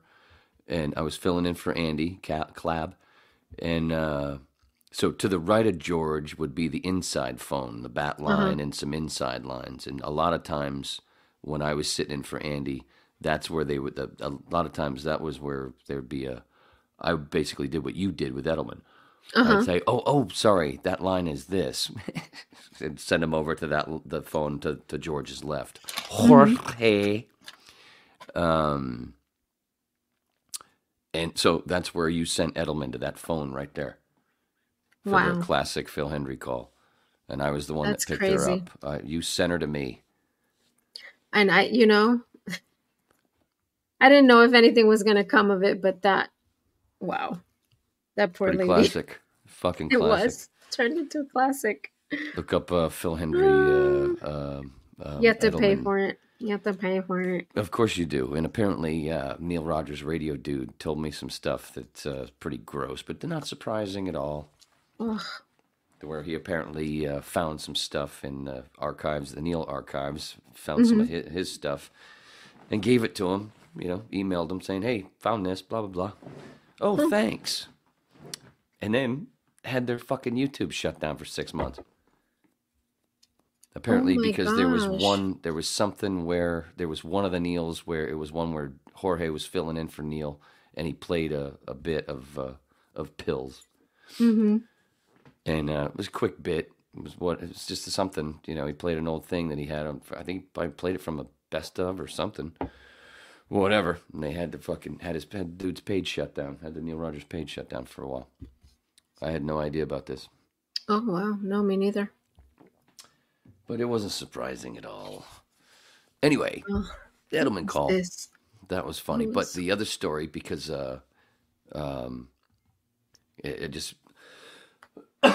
Thinking about Biscayne in the Lollapalooza, and because I just played that old stand-up thing, and I mentioned the Meyersons, my buddy Scott, and because I mentioned that because of the Hare Krishna thing with the David Leisure, that was the guy. I know that name. Who is that? He was one of the Hare Krishnas in Airplane. And okay, then he was I know. the okay, Isuzu, yeah. He was the Isuzu guy. Isuzu guy, yeah. And so anyway. So at that Lollapalooza was with the Chili Peppers. Was it 92? Must have been 92, right? Chili Peppers. And they did it there at Biscayne? Body Count. Oh, wow. Wasn't it? Yeah, it was Bayfront Park, right? I'm so sad I missed that. Yeah, it was Bayfront. Chili Peppers were the headliners, but Body Count was there. Pearl Jam. Oh my God. Was it Ice Cube? Ministry. I woke up to fucking Ministry. Oh, I love Ministry. I passed out on the hill. Anyway, damn. It was me, my buddy Scott, and my sister, and I had an Isuzu pickup, but it didn't have a super cab, and it was only a 2-seat. You know, those are kind of small. So when we went, I told Scott when I picked him up. I said, you got the $3 lawn chairs, those fold out lawn chairs, old ones for the young folk, or for the really younger folk 5 years from now that watch this. And, what the fuck is he talking about? But the little another three-way. They make foldable chairs, everybody. Back in our day. We did them. So I told him I knew he had a couple of those in the garage. So I said, dude, get one of those because you're gonna have to sit in the bed of the truck. But you don't want to sit literally on the bed because there was a bed liner that wasn't, it was kind of, had it wasn't flat. So once you get that, and that way you can, either sit on it just the regular way on the way down, and you can lay on the fucking thing on the way home. Well, everything went fine on the way there, but as we were leaving the show, and we're pulling out onto Biscayne Boulevard, and there's all kinds of traffic, of course. You were pulling out on it. He had put the thing, I don't know how he had it, but he had it funky. Anyway, so he's back there. Anyway, in that little area right after we pull out of the thing and we're right there on Biscayne Boulevard, the person in front of me at one of the lights, I thought they were going to go through and I was going to follow them. But all of a sudden, they just decided to fucking stop as soon as it turned yellow. God. So I had to hit the brakes a bit. So it bumped Did the he fucking go thing. flying? No, he didn't go flying yet. Hold on, mama. So, but because I had to hit the brakes, it did make it fucked it up. It kind of ended up folding up the thing for him or whatever. So anyway, while we're sitting there at the light, first I go, "Oh, sorry, dude, sorry, that fucking guy stopped." Because I've even got the little sliding window open, so we can, I can talk to the motherfucker, and he can talk to my sister. Anyway, the thing, boom. Well, I go, "Oh, sorry, dude, sorry," and then I turn back, and he's fixing or whatever, and I don't think about it, and then I'm sitting there at the light, whatever, and then the light turns green, and I fucking go, and all of a sudden I hear this, what the fuck was that? And I look at my sister, and then I look back, like, oh shit, and there's Scott tumbling down the street. Oh my God. I didn't realize when he was fixing the shit. I didn't realize he was stood up and he hadn't fixed it yet. It was like it seemed like it was 20 seconds. I didn't know he was still standing. Oh my God. So when I didn't gun it, I just moved forward and he went out. And luckily, the dude that was behind us was paying attention and didn't move. And just let Scott roll out and didn't, he didn't move forward. He knew he could see something was about to go down. Oh, my God. I guess it seemed that way. And then when I pull over and I get out of the truck and I go running up to him, dude, why didn't you help me get up? But I had to pull over first. Poor guy. Poor Scott. Yeah. He's with George and Neil. Oh. No longer with us.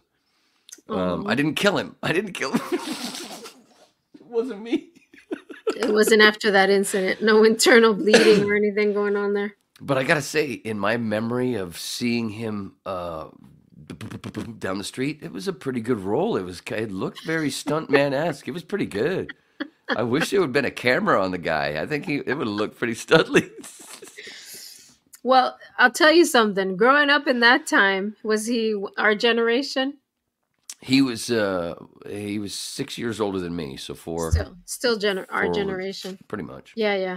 So you learn many things. You learn stop, drop. 6 years older physically, but mentally he was like 10 years younger than me.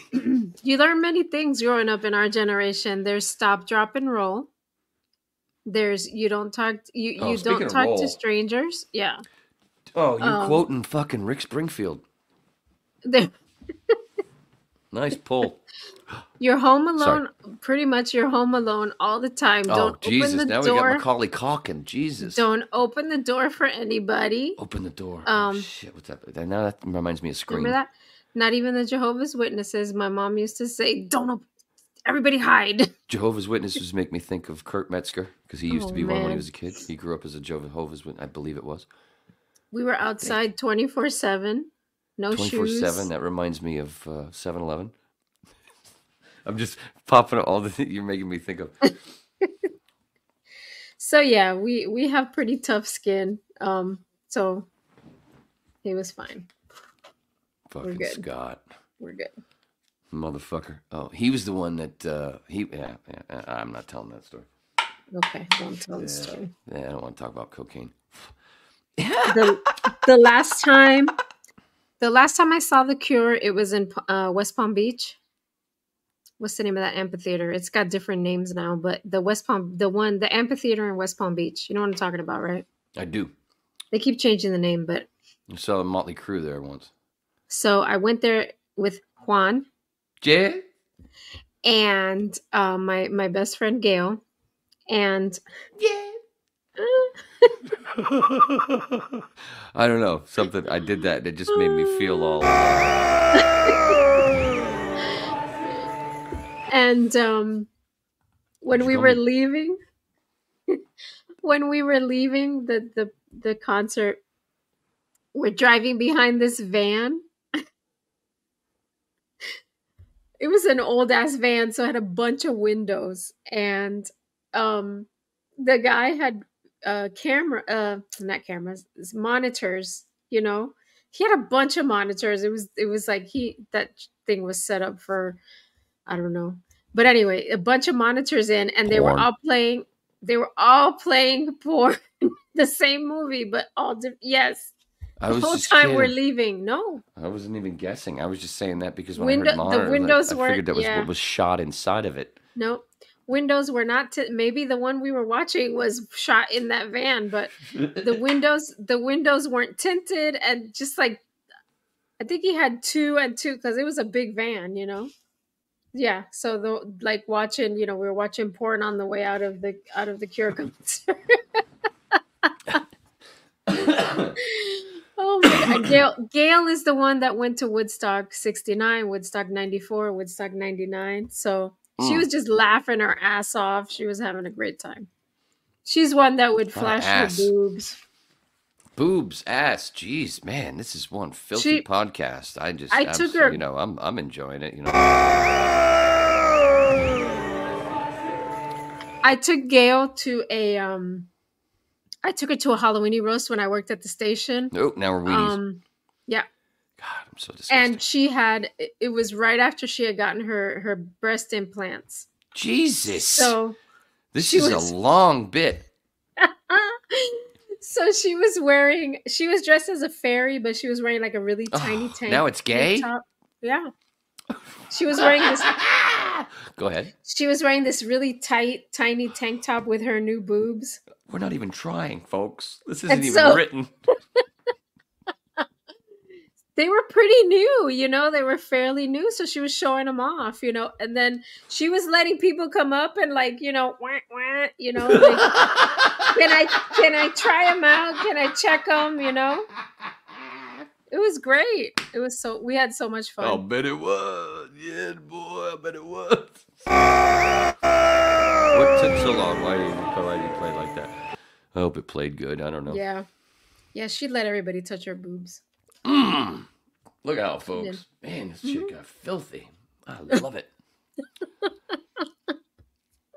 Oh, but you reminded me of, what did you remind me of? You were telling, blah, blah, blah, blah, blah. You reminded me of something. Oh, porn. Mm-hmm. Seriously. Seeing porn, I watched some porn being shot once on accident. Right outside my fucking apartment window. I was my building backed up to I bumped my butt up to Big Five butt, so had a little double-headed thing going. Anyway, there's a Big Five Sporting Goods. Oh, okay. I didn't know what that was. Big Five Sporting Goods. Yeah. So when I was on the second floor. And so outside my bedroom window and my bathroom window was the loading bay behind the ass of Big Five Sporting Building, Big Five Sporting Goods. And that loading bay was used. I saw people just sit there and fucking shoot drugs, and you know. Wow. I saw all kinds. A lot of times, the homeless people would sleep there, and there was this one dude. Well, let me tell the porn story first. Well, I popped the screen. It was during when I because I used to go outside and smoke, but then when I broke my foot, I got tired of going up and down the stairs, so I just went in my bedroom and I popped the screen out, and I had a little tube just like this, one for weed and one for my cigarette. So I'd just be at the window and I would just take 3-4 drags and then throw the cigarette in here. So I'd just be at my window in the back. Yeah. So I saw so much. So that's where I started to see a lot of stuff, and once. I'm back there, and a car pulls up, drops this lady off. I don't know how she can't see me. Maybe she did. I don't know, but drops her off right there at the loading bay and drives away. And she's just standing there, and I'm like, and I could tell by the way she's dressed. You know, I'm like, what the fuck is going on here? I gotta. Because she looks like she's waiting for something now. Why would you just drop that chick off right there? And she's not coming to the building here or what? Because then there's an alleyway in the middle. And that's where the car had dropped her off from. And like, what the fuck is going on? So I sit back. I'm like, what's going on here? Next thing you know, the car comes back, but from the other way. And he stops, and all of a sudden I'm hearing, and I had just seen some stuff about that whole thing with the, picking up people. That was bullshit porn where you pick up a chick on the side of the road and boom, boom in the van. Because you made me think of it with the van thing and the porn stuff. Okay. So, and boom, all of a sudden, I can hear it, and I can hear what's going on. He's like, hey, blah, blah, blah, like he doesn't know her. I'm like, this motherfucker just dropped her off. He knows her. I'm like, oh. This is one of those things. So I'm sitting there and the whole talk, blah, blah, blah. And then she gets in the car and little, like you were just talked about. Apparently she just got some new titties because he was all over that shit. And, anyway, that started, but didn't go much further than that. And then all of a sudden, blah, they were talking and they drove away and I went, I just watched the fucking first chapter of a porn. From behind the scenes. That was kind of neat. Oh, and the first chapter. was a total boost to my day that day. I still remember the whole day I was skipping. Oh It was my kind of like I God. was skipping, and then I would do that whole thing where both feet would go up to the side, and I'd click my heels, and I go, "Dee-dee-dum." You know, that whole, I said, oh, now I said whole. Jesus, we're all over the place. That's gay. Isn't it? It is. That's what I heard. But not really, no. I see a lot of women wearing strap-ons. Doesn't have to be gay. Damn, this shit got NC-17 quick. All right. Because What was it the did other that. thing you were gonna All say right, about because that? we did that. Chill.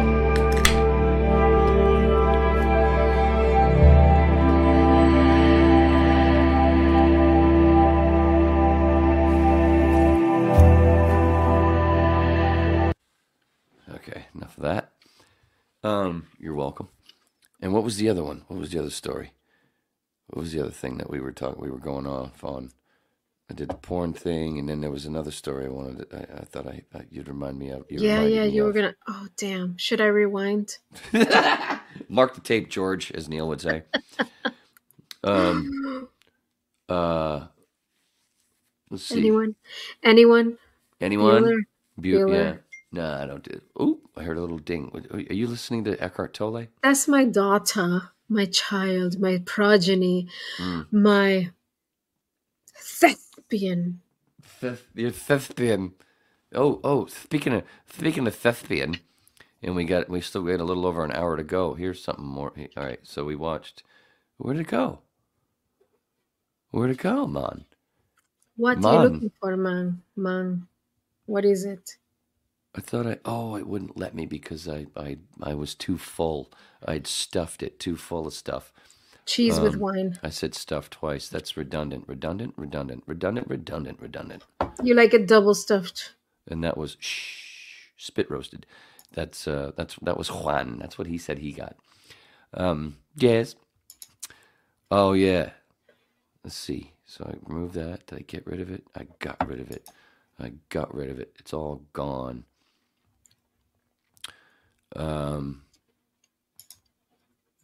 Video file, desktop. There it is. I think I can pull it. Speaking of thespian, who's that guy? I made my own reel. That looks pretty professional, huh? Did ya? Have you seen this? No, I've seen your name. That's you.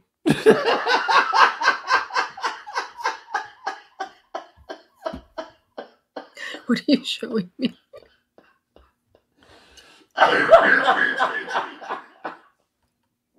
Mark the tape, George. It's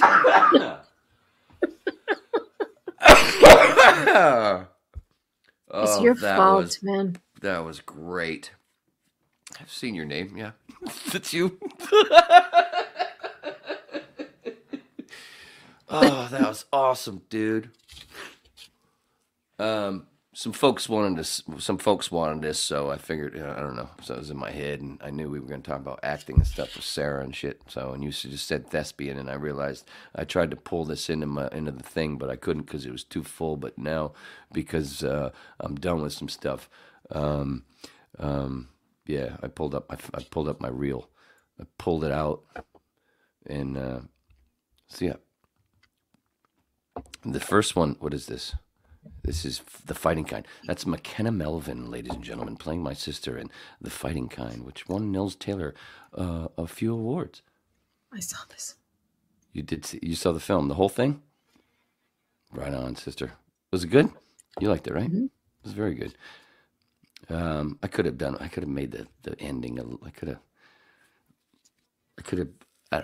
made that last scene on the phone a little stronger. I thought, but there's some pretty good shit in there. But one of the coolest things about this house, that, wait a minute, no, this house is not the actual house that's there from the beginning of the film. Remember the catwalk? Do you remember the film? Mm-hmm. There's that fucking catwalk that before this part where I walk across. Super cool. That was in Orange County. That was a different house. Totally different house. A different area. Mm-hmm. Yeah, we didn't shoot inside that place. There was just that super cool catwalk, The Fighting Kind. Look for it on on the tube use. Oh, get that off of me. Here, I'll pause it with her face. Cut. Oh, that's right, I buried it. And you know what's funny about this shot right here? What? Give me a tick. I have to go get it. Can you press play?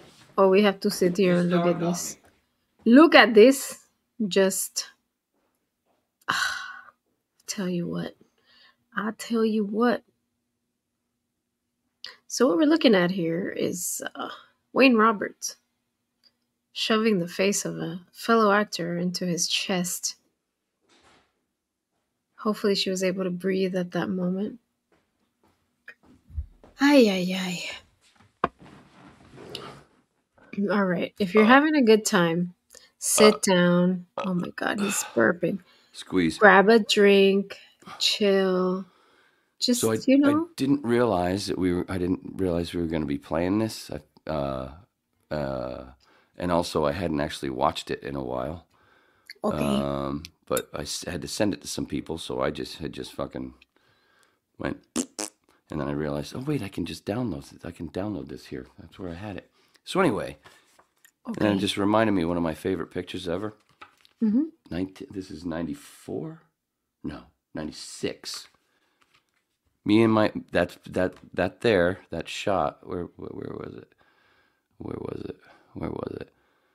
The shot here, right? She's playing my sister. Right.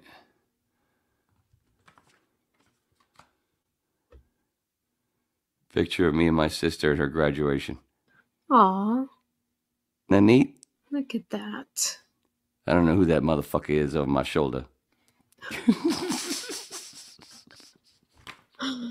But, dude, I had no idea. And then when I see the film, of course, the finished thing, and then that shot, and I was like, wait a minute. Yeah.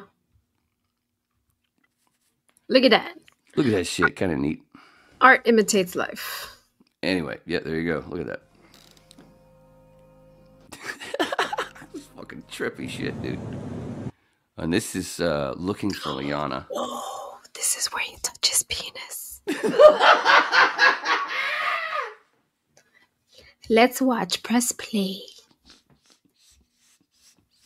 It's a gun, so that. So up until just before this, I realized this guy has carjacked me. He jacked me, baby. Anyway, so up until the scene right before this, I thought his gun was real. Turned out, no, it was a pump. Pump. I thought his penis was real, but it turned out it was a fucking strap-on. It was an implant. It was shooting nothing. Terrible. So anyway, I've just realized the scene before that's a toy, and I'm like, oh my God. So I'm, blah, blah, blah. So I'm trying to... Reach on over, baby. What you doing? Nothing, actually. No, I think we're past that. Besides, you could misfire and hurt good people. I'm sitting trying to misfire.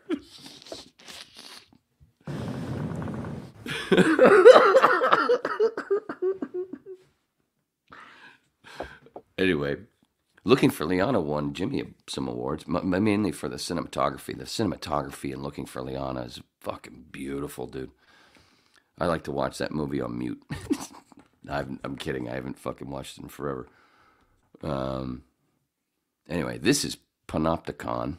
This won Jared a few awards, mainly in the special effects. There's really cool special effects in this. Yeah, and that's just Jaleel. Shoes. Oh my God, dude, it just hit me. What? No, notice my shirt. Oh yeah, right. Uncle Dino gave me these ones. The same shirt. You have an open. It's the same shirt. Do you have a picture? Do you have a Lord's picture? Everybody, they just have one shirt for him. Now, this is 2017, I think, when I shot this. I think it's 2017. And, but that the headshot that you pulled up out of the blue, what, 124, 123, whatever it was. Uh-huh. And that was another funny moment, kind of like when your avatar was me. Oh my God, this really is the waning interest podcast. Look at them. Anyway, it's funny though. It's supposed to be fucking funny and make them, the thing, no jerk off. It's kind of a jerk off session, but it's the right kind. Excuse me. Well, it's the best I can do, but it's the same shirt. Well, because we're doing it right, because it's, we're using coconut oil, because it won't gum up, and it won't stain. And it's natural. It's organic. Zang. That's the Trinity, right? That's right. The coconut oil. And anyway, but the headshot that you pulled up, where I was wearing that same shirt, that's 2017, and those pictures with Bjorn. Fuck, I think that was 2009.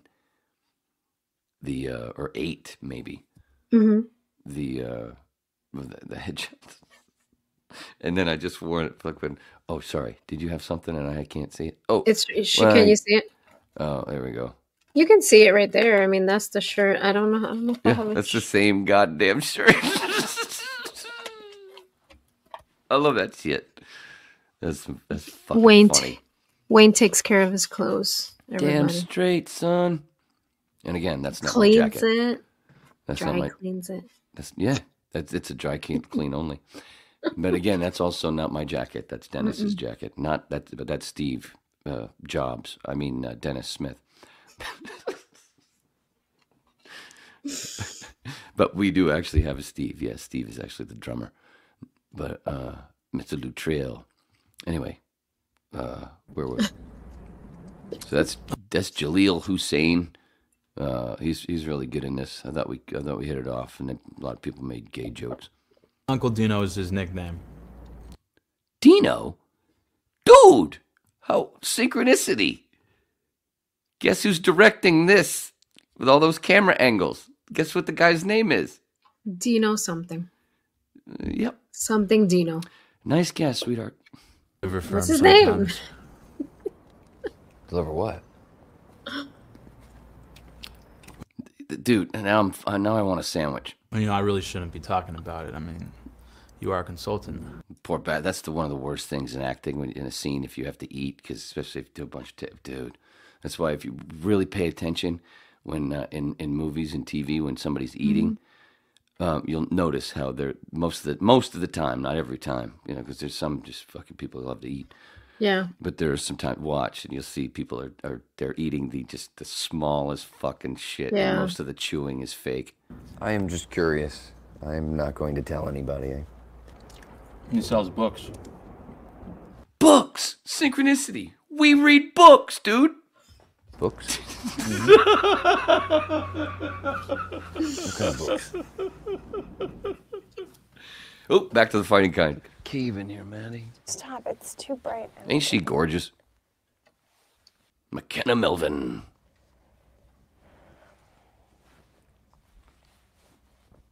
Oh, back when I still had my Redskin watch.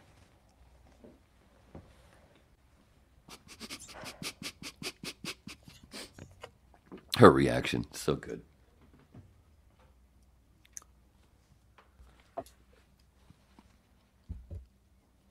I almost looked cross-eyed there, didn't I?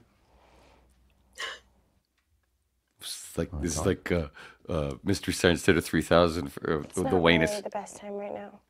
It's not. Oh, are you on the rag? Oh, sorry, couldn't help it. This is where I'm figuring shit out about the old man. What are you doing? Nothing. Thirsty. Oh, there's some of the effects from Panopticon. Ma'am, Just following a couple of leads. This man These seems... are not your Hey, guess what? Guess what? I Guess know, what? man, but That's a different shirt.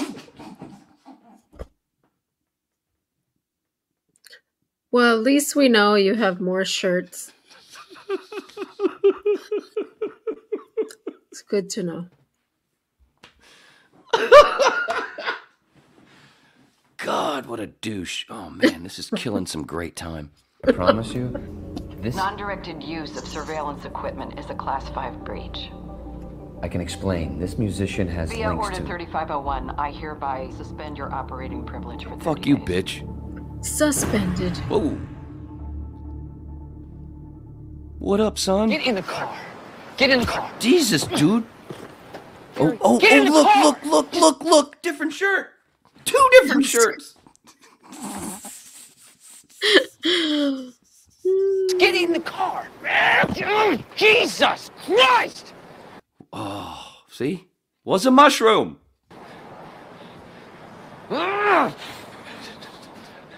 I know where the lighthouse is. I can take you there. You dumb old fuck.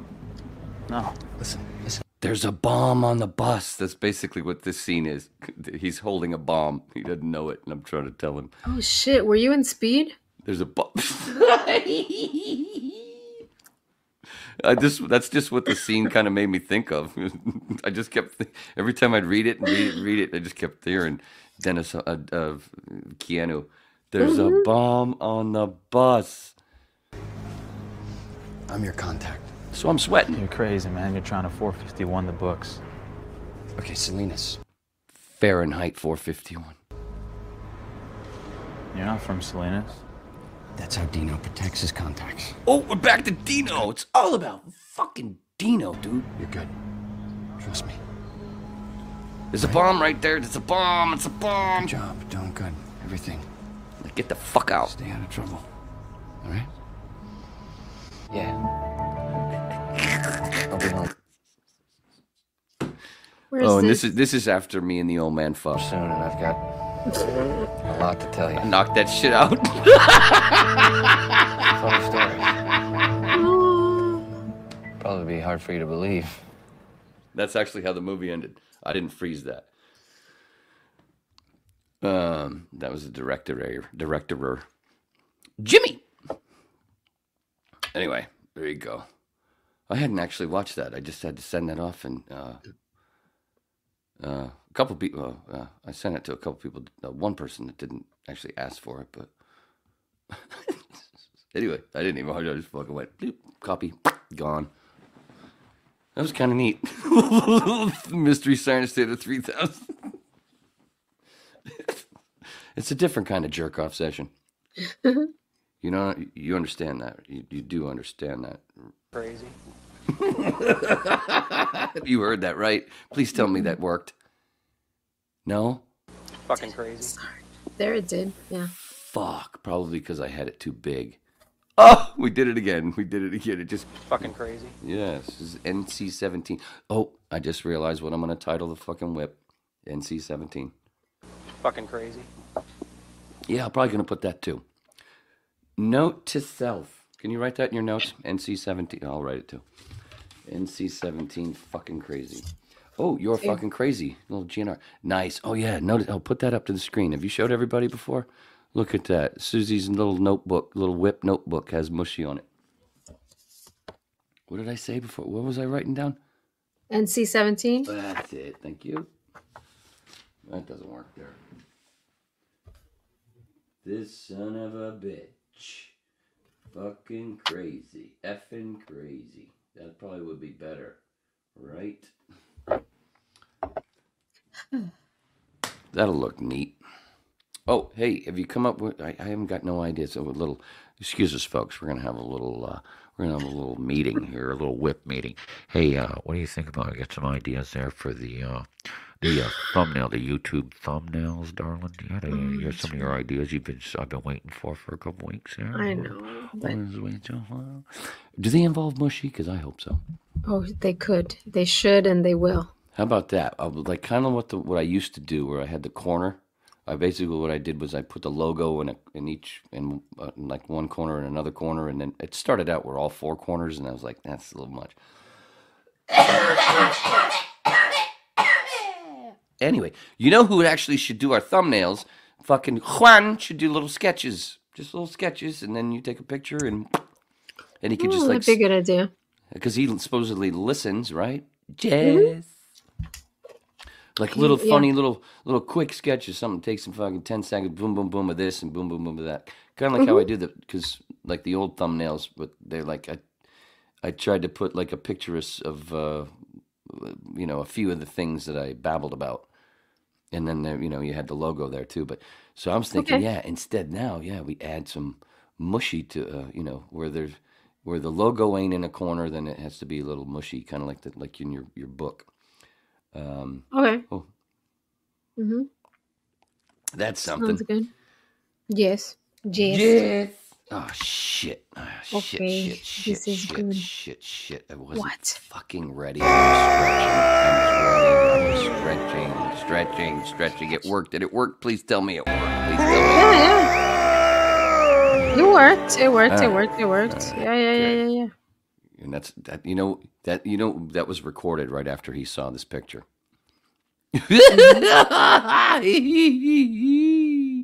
And now it's time for Wayne to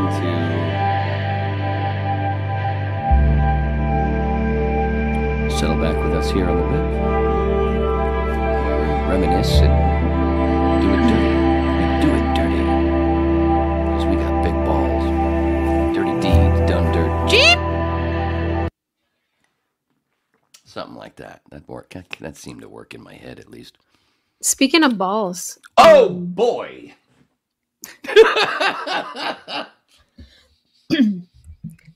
When I was speaking of balls. Uh-oh, did you tip over your winus? No, my phone. Oh man. Ding. Fucking Eckhart Tolle, dude. Oh Lord. Sheesh. Anyway. What were you saying? When I was speaking of balls, when I was in nursing school, I went to nursing school in the Keys. Wow. And there's a TV show. So the main campus. Have they done that one yet? They should. The main campus was in Key West. So even though I lived in Key Largo, like we had classrooms, like the local high school had a classroom for us. Like if we had to go for a lecture or whatever, we'd go to the local Key Largo high school. And there were like people that were in school, like in Marathon, they would go to their high school, whatever. We only had to go to Key West for what they call, competencies and midterms. Competencies, midterms, and finals. That was the only thing we had to go to Key West for, which was usually once during each term. So, of course, for finals, you go to Key West. What do you do in Key West? You get drunk because that's what you do, Whatever. We usually there was four of us. We called ourselves the Four Amigas. We all lived in Key Largo. Well, three of us lived in Key Largo. One of them, the other girl, lived in Homestead, so she'd drive down. And then if we had to go to Key West, we would carpool. We'd all drive, to Key West together. So for one of our finals, when we were done, when we were done with our test, what you do is you go to Key West, you go, party, whatever, because you're there. We rent a room and we'd stay there. So on one of those, it wasn't for the final, like before we graduated, but somewhere in the middle there, we were like, hey, because there's a bar in Key West called the Bull and Whistle in Key West right on Duval Street. There's a bar called the Bull and Whistle, and it's a bar, but then there's a rooftop, and on the rooftop it's called the Garden of Eden. It's a nude bar. So You could go up there, naked, whatever. So we were like, hey, let's go up there, let's go check it out or whatever. So we go up there, we're like hanging out. Is it mandatory or No. optional? You don't. Yeah, it's optional. You could be dressed. But here's the thing. Mandatory, motherfucker. So here's the funny thing was that the majority of it was these older guys who brought in these younger women who were, of course, naked. I think they were picking them up at the strip bar because right next door there was a strip bar. So they were bringing them in. So like when we went, was the strip bar I was in '97 when we did our shows at. There was a place. Hammerheads.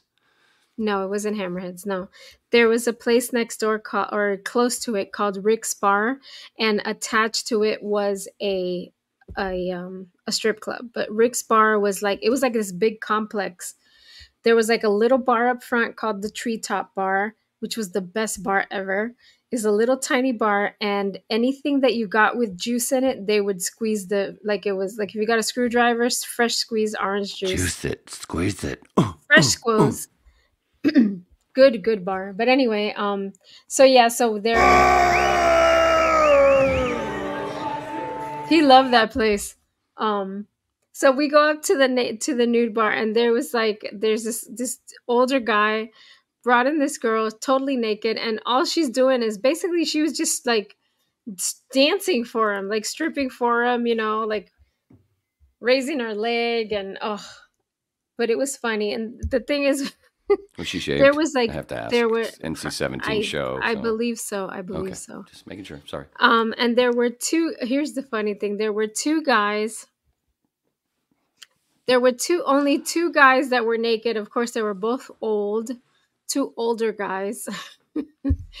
And of course, it's a group of nursing students. So all we're doing is we're assessing everybody. Assessing. Assessing.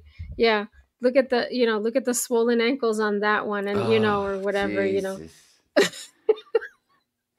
But wait, here's the best part. So before I started nursing school, Juan and I had a pizzeria. Yes. We had a pizzeria in Key Largo. You owned one? And we owned a pizzeria in Key Largo right before I started nursing school. And history book just opened. Yeah. I didn't know that shit. So while I was at the nude bar, who walks in? But the guy who was the sales rep for our food vendor when we had the pizzeria, the guy that was selling us our pizza stuff, walked into the nude bar. I mean, I was like hiding behind my friend. I'm like, oh my God, please don't let him see me. Yeah, but he wasn't naked. He was dressed. He was just, I guess he was just up there. He was Mr. Optional. Be a voyeur. Yeah. Oh my God. But yeah. I told you guys Juan had a pizzeria? Mm-hmm. We did. Oh, look, it's Dos. Dos. Okay. Dos. Yeah, I saw that. You see that? Uh-huh. That was neat. I saw that coming. We got it all. I'm like Captain America. I can do this all day. So, yeah. Keys. Oh, that's what you reminded me of the story because you said Key Largo. Uh-huh. My mom lives in Largo, right? Florida. Mm-hmm. And so when I left California, came back here for a bit, and then her and I went down to her house in Largo, which is near Tampa. On the West Coast. Well, my friends I mentioned before, Catalina and Hugo, they live in Fort Myers, which is like 2 hours south of Largo. I don't know how I got them, but at that time, Kat was working during the week. She was working on the East Coast in Fort Lauderdale. So I don't know if that's where it got twisted, but I had literally told Hugo, I go, bro, I'm coming in. Yeah, so I'm coming. Yeah, if you want me to come visit, I'm just a couple hours north of you in Largo, near Tampa. It's what I fucking wrote, dude.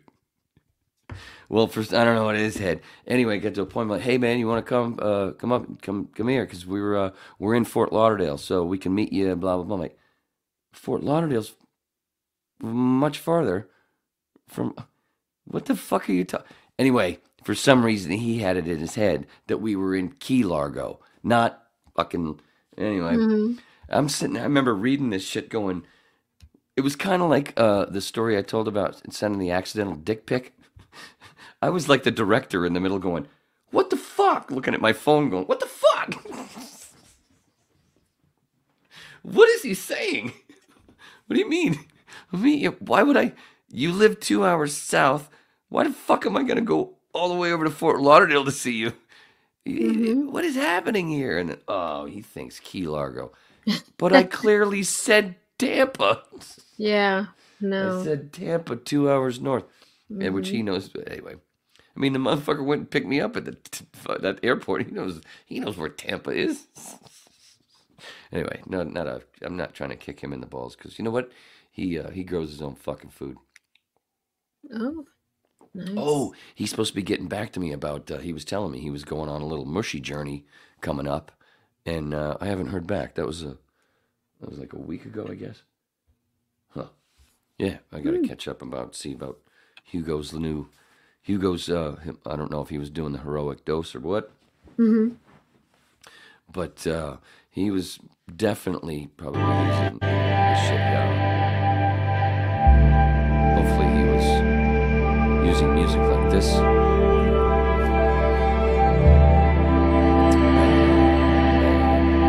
And then all of a sudden, that was for the come up. And then all of a sudden, the motherfucker be peaking. And then it's...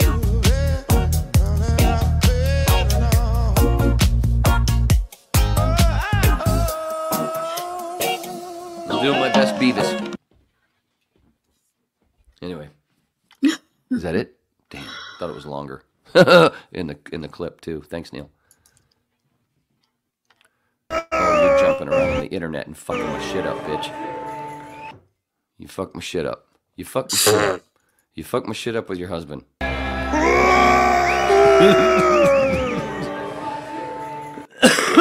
Like I said, he was looking at this. What the fuck? You dropped my shit. You dropped my shit. I'm kidding. I am. I want you to pull it. I want you to pull it back out, and so I can put it back up. So as a guest, because I got to make more water. What? We have a guest. As a guest. No, it says I can only share up to 3 videos at once. What the hell is going on, yo? You then. What do you want me to drop here? Maybe it's because I've got too much on my end. Maybe it's me. Maybe I'm packing too much. It's not you, Wayne. It's me. Oh, wait. It's me.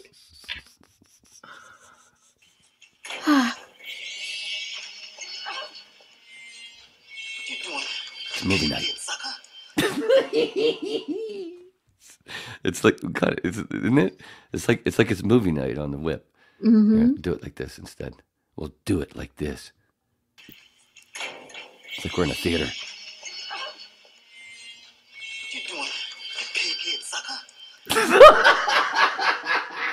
God damn it, it's funny every fucking time.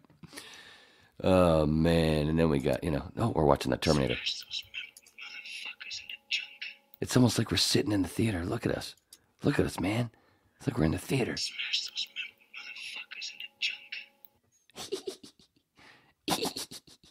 And that was a David thing. You know what I'm saying? Going again? Are you going again? Fuck yeah. Anyway. Yeah. Is that your answer? No, this is. Crazy. Did that work? I think so. You think so? Crazy. You were laughing. Oh, there you go. Yeah. God damn it. Fucking crazy. Thanks, Mike. So you got some... What did I do? There you go. I'm letting you get prepared. Oh, yeah, you got your B. Yeah. Oh, look at that. You had a B and then a B. I know. I know. That's funny. That is so funny. Stop it, Wayne. You fucking douche. What is this? You remember that? What is this? No. I didn't mean that. I was trying to figure out which thing that was on my board here that I was trying to get rid of. It didn't have a pick on the front. It was my reel. Oh, I fucking love that. So, all right. I got one more water making. One more water making mama? Go ahead. Oh Sheesh. My God. I think it was from all the laughing. Oh, Light NC-17 shit. Oh man, nice clip. He's got to do some Kegel exercises. So this, I got a notification from my Ring camera that there was a person in my backyard. So I check it. Of course, I look at everything. There's nothing there. And then I go back to the recordings. And this is what comes up. So I had to take a screenshot. I don't know if that's a wasp or if it's one of those mud daubers. We have a lot of those around here.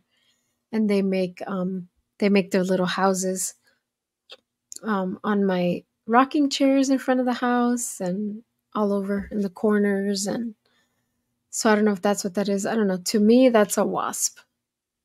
Looks humongous. God. So yeah, thought I'd bring that up.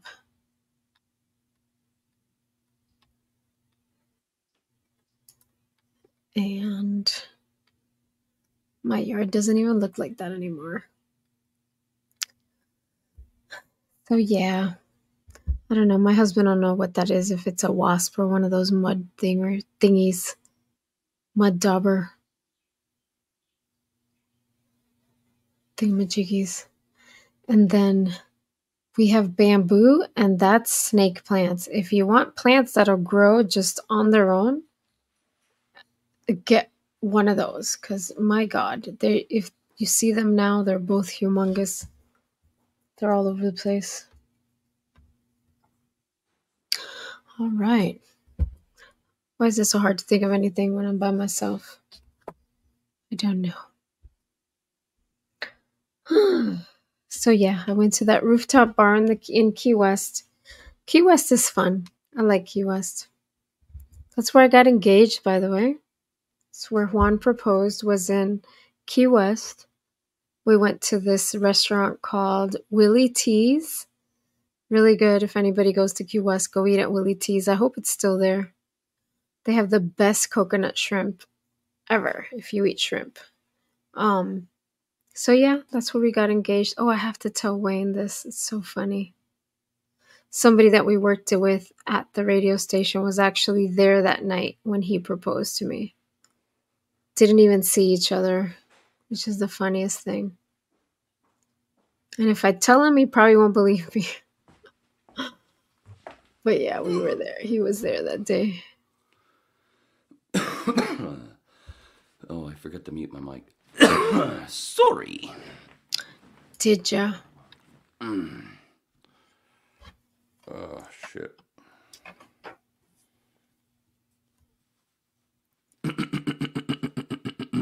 What was you doing? Well, I was talking about that picture that screenshot that I got. The Blackie Lawless wasp? I think it's a wasp. I don't know. I don't know either. Anyway, I got back into Key West for some reason. Backed in, did you? That sounded gay. So we're on a Cinco. Oh boy. So Key West is where I got engaged. Oh, get out. Yeah, we went because actually the first time that Juan went to Key West was with me. He hadn't been to Key West. And Jose, wait, did Jose? No, that might have been when we got engaged. Yeah. Jose got us one time. He got us comped at a hotel there in Key West. But I think it might have been when we got engaged. But before that, we went one time. I took him. He had never been, so I took him. He loved it. We went back and we went to this restaurant called Willie T's. I was saying that they had the best coconut shrimp. If you ever go to Key West and want to have some really good food, there's a place called Willie T's. And anyway, that's where we got engaged. I had no clue. And anyway, so he proposed to me there at the restaurant. And the funny thing is, Bill Prante was at that restaurant that night when we got engaged. I saw him, then I told Juan, I'm like, that's Bill Prante. But he was like with a bunch of people or whatever. So I didn't want to bother him or whatever. But I just remembered that when I was saying that we got engaged there at Willie T's. Fucking Pronte was there? And Pronte was there. My gopher's peeking. Click. Pronte was there. Wow. That's funny. Mm-hmm. Well, when Riley was conceived in Islamorada. Oh. I took her mother there for her 30th birthday down to Islamorada. And it just so happened, how funny is that? A coworker was with us. Oh, really? Yeah. I won't say her name because that would be indiscreet. Jennifer. It was her birthday around that same time as well, and her boyfriend and they had decided to go down. So anyway, I think it was like 3 days beforehand, but it was planned a while before. But it was like 3 days beforehand. I was talking about it. I think in that little kitchen where Terry Weigel, took her clothes off from that story a few whips back. And she was walking through. She was a salesperson. And she was walking through, and she said, "What did you said you're going down to Islamorada this weekend? So am I." I'm like, "Oh, is it? I'll see you down there, I guess." And we did. We found them. We didn't, we found them, and that was what they got sick. Mama got sick because my former wife, she got sick because the girls decided, hey, let's go see how many drinks we can scam at the bar, just sitting there and see what happens. And she wasn't a drinker, but Jennifer was. So me and Jennifer's boyfriend were like, okay, sure. So we sat back with our drinks, in a booth, making out on the other side in the corner and watching. I'm kidding. We weren't watching. We were making out. So, and it happened, all these dudes, because Jennifer, speaking of boobies, Jennifer had some nice ones.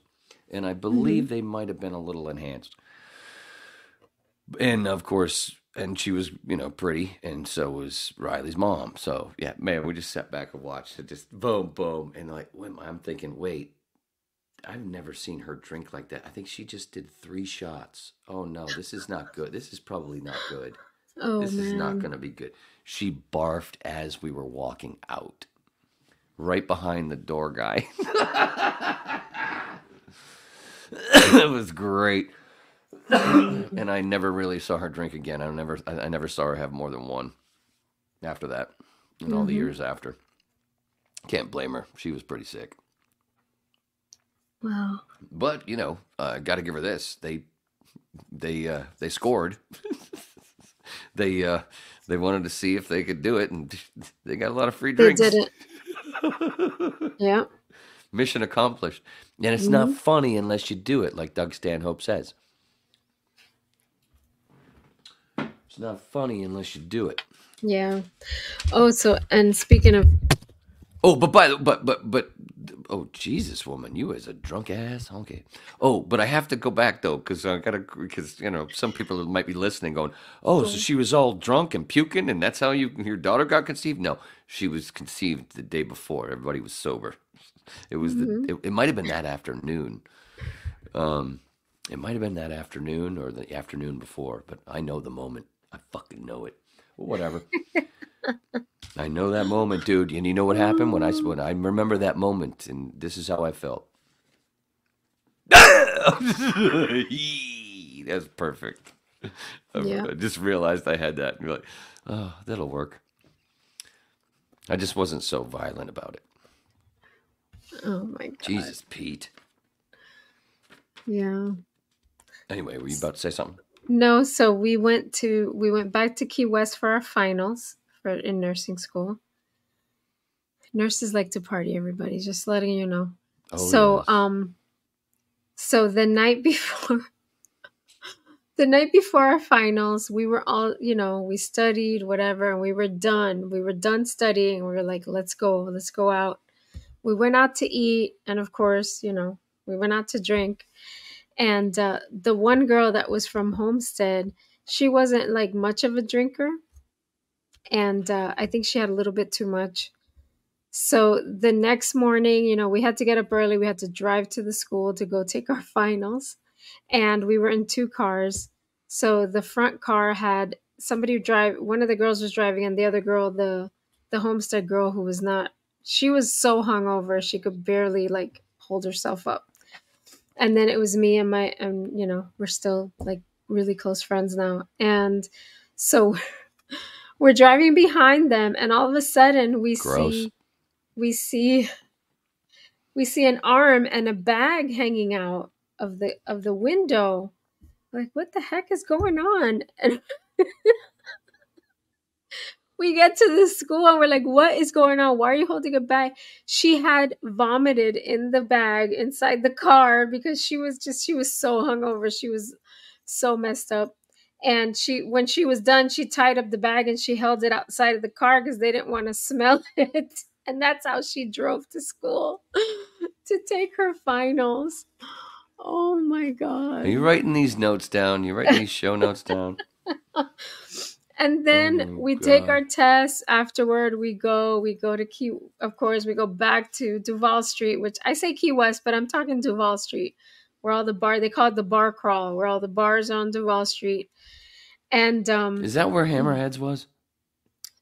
I don't know if Hammerheads. I can't remember 1997. I can't. I don't remember that one, but anyway, so we're down. You go on Duval Street. You go. I mean, we were at Sloppy Joe's. I mean, we were, dancing and getting like people buying us drinks and everything. Everybody got plastered that night.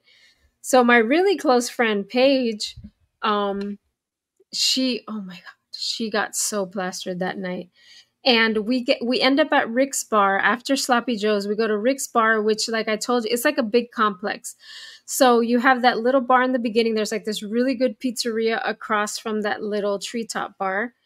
And then and then you pass the treetop bar and there's the strip club. Then right past the strip club, there's the rock bar where they have live music. Great. I'm hard as a rock. Great live bands. And then you go up to the second floor, and on the second floor of Rick's Bar, it's like house music, electronic, EDM, all that kind of dance. If you feel like dancing, you go up to the second floor. So if you feel like dancing, we all end up going up to the second floor. It was packed, we're all moving on up. Everybody's like, everybody's like, I don't know how many drinks in. Somewhere in there, somewhere in Rick's Bar, we lose Paige. We can't find her. We're like, where's Paige? We're looking everywhere for her. We could not find her anywhere. So I don't know how long we were looking for her, but eventually we were like, well, we got to go. It was like, I don't even know, 4 or 5 o'clock in the morning. And one of our friends, she already had like adult kids. One of her kids was there. She had rented like a big house where we all stayed. And she called her son, hey, come get us or whatever. He came to get us. And finally the next morning finally Paige showed up like in the hotel.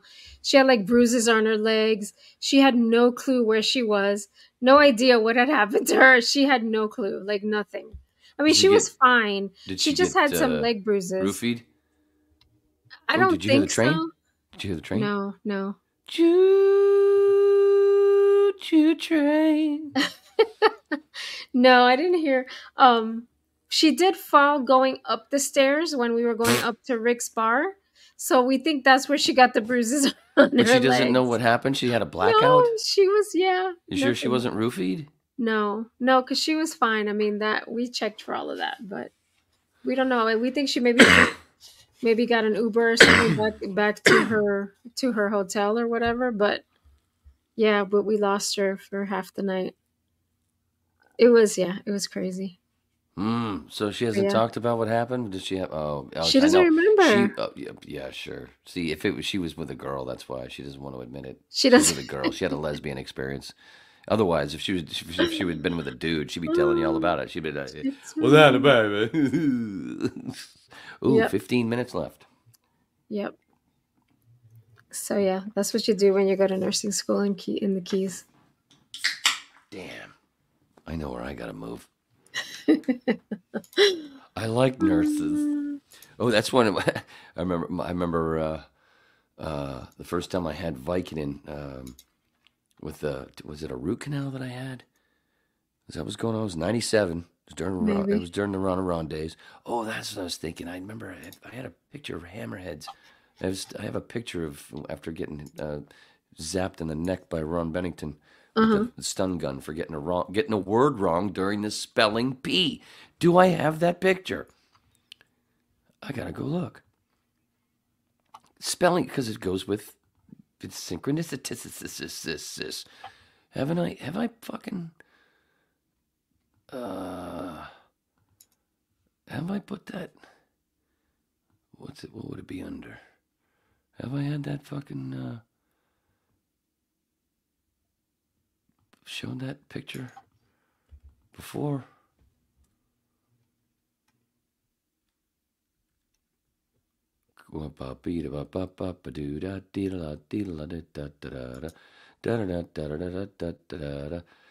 E.T. No.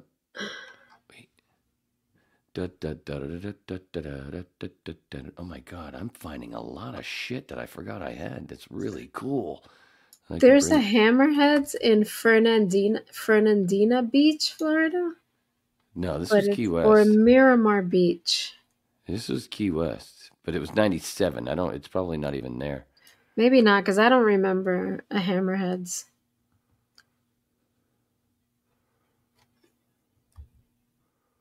Well, speaking of almost perfect, what a stupid phrase.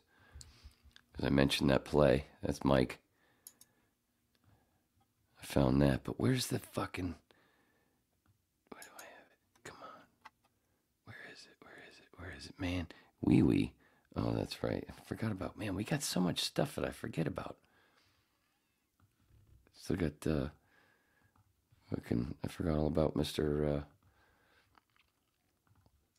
Monsignor Wee Wee. Speaking of your nursing days. Oh, I started shit. I don't want a video file. Scum. I heard Monsieur Wee Wee started an X page. And he got suspended. Get out. I don't know what he did, but he's just a dirty bastard. He got suspended. Dirty bastard. Oh. Shit. This is neat. Damn, finding all kinds of shit, Holmes. Looking for a Ron pick. Oh, look at that. Look at all those cards. My God. Yeah. Jeez. And a funny story about that, there's another cart rack to his right. Uh-huh. Or two. Was it one or two to his right? I don't remember. Something that Phil turned it into a bit. It was hilarious. It killed a whole bunch of time with Neil, where all of a sudden there was this what do you call it? In-house, what is it? A memo. Inter-office memo from fucking Steve Nickel, the program director. Something about Wayne's going to be cleaning the cart racks and doing shit, cleaning this stuff up that nobody fucking said a word to me. Nobody said anything. I knew nothing of it, and then all of a sudden this guy's like, I think it was Andy Kalb or Clabb. Mr. Clabb was fucking. He said something about it to me. I'm like, dude, what are you talking about? What do you mean? What are you talking about? Oh, the memo that, because I hadn't been to work in a few days because I was part-time at the time. So at the time, oh man, redundant. Sorry, I'm killing time. Ooh, I just quoted Junkyard. That's it? You son of... Where the fuck is that picture? I know it's here somewhere. Oh, that's right. I got to make it a PDF, though. If I do find it, I'm going to make it a ding-dang PDF. That's probably why I can't see it, because it's not a PDF. Because it's somewhere in my shit. in my shirt. Come on, document pictures. There we go. Come on. See, I won't be able to see it because I'm sure it's fucking JPEG. Son of a bitch. Anyway, there's a picture. Yeah. Anyway. Oh, fuck. I forgot Neil was there still. Do you have something on your end? That's the naked bar. If I can say that. Huh? That's the nude bar. Where? I have... Oh, I didn't... Hold on. Present. I don't know what you're talking about, sucker. Hey, I know, what's I cool? gotta do this, and then do this, and then do 10 minutes to that, kill. It's doing great. and then that. There you go. There you go. That's the nude bar. Up there, you see the trees up there? Uh-huh. See, that's the rooftop bar. That's where the naked people are. The naked? Yeah, naked people. So that's Duval Street right there. Yeah, I don't, bro, I cannot, I seriously, we did Friday and Saturday night live gigs at Hammerheads 97, August of 97. Uh-huh. It was right after our birthday. It was a few days after our birthday. While I was the only one back here. I was the one back at the studio running the board while and hooking up the ISDN and everything while they were broadcasting from 3 days from Isle Morada and then Thursday and Friday from somewhere in Key West or whatever. So, blah, blah, blah. Well, the night of our birthday was, I think, Wednesday or Tuesday or Wednesday or whatever. And me and the lady that I was seeing went out. And it was a great birthday. She did this whole really cool thing where she did like almost like a escape room sort of thing with the clues. I found all the, had this all across her apartment, and it was the sweetest fucking thing. And then we went out. We weren't gonna drink, but we did. And we get back to her place, fucked up, and Bohan was working the overnight. But the problem was the Ron studio. We had our own studios. He was working overnight, obviously doing the regular IOD studios. But our studio, it was all ours because there was booze in there and, there were things in there. People, they just didn't want it. They wanted it locked. And I was the only one with a key. But I got back and I called Mike. I set my alarm. She set her alarm. I set my thing on, did I have a phone at the time? No, there was no phone. I called Mike and asked him, because he was awake, of course, and I was coming in, we were going to be hopefully seeing each other, which we did, but it was a while. So I asked him to call at this point, and if I didn't call him right back within a couple minutes, to keep calling, just to make sure. Dude, he called 3 times. We both fucking slept through that shit. Actually, I answered the first time, apparently, and then just put the phone back down, went right back. She didn't hear shit. Anyway, put it this way. The Ron show didn't go on the air that day until 6:45. Oh, wow. Because Mike couldn't get in the fucking studio to turn it on for me. He couldn't do it. He would have been able to do it, but the studio was locked. Wow. There's your locked studio nightmare.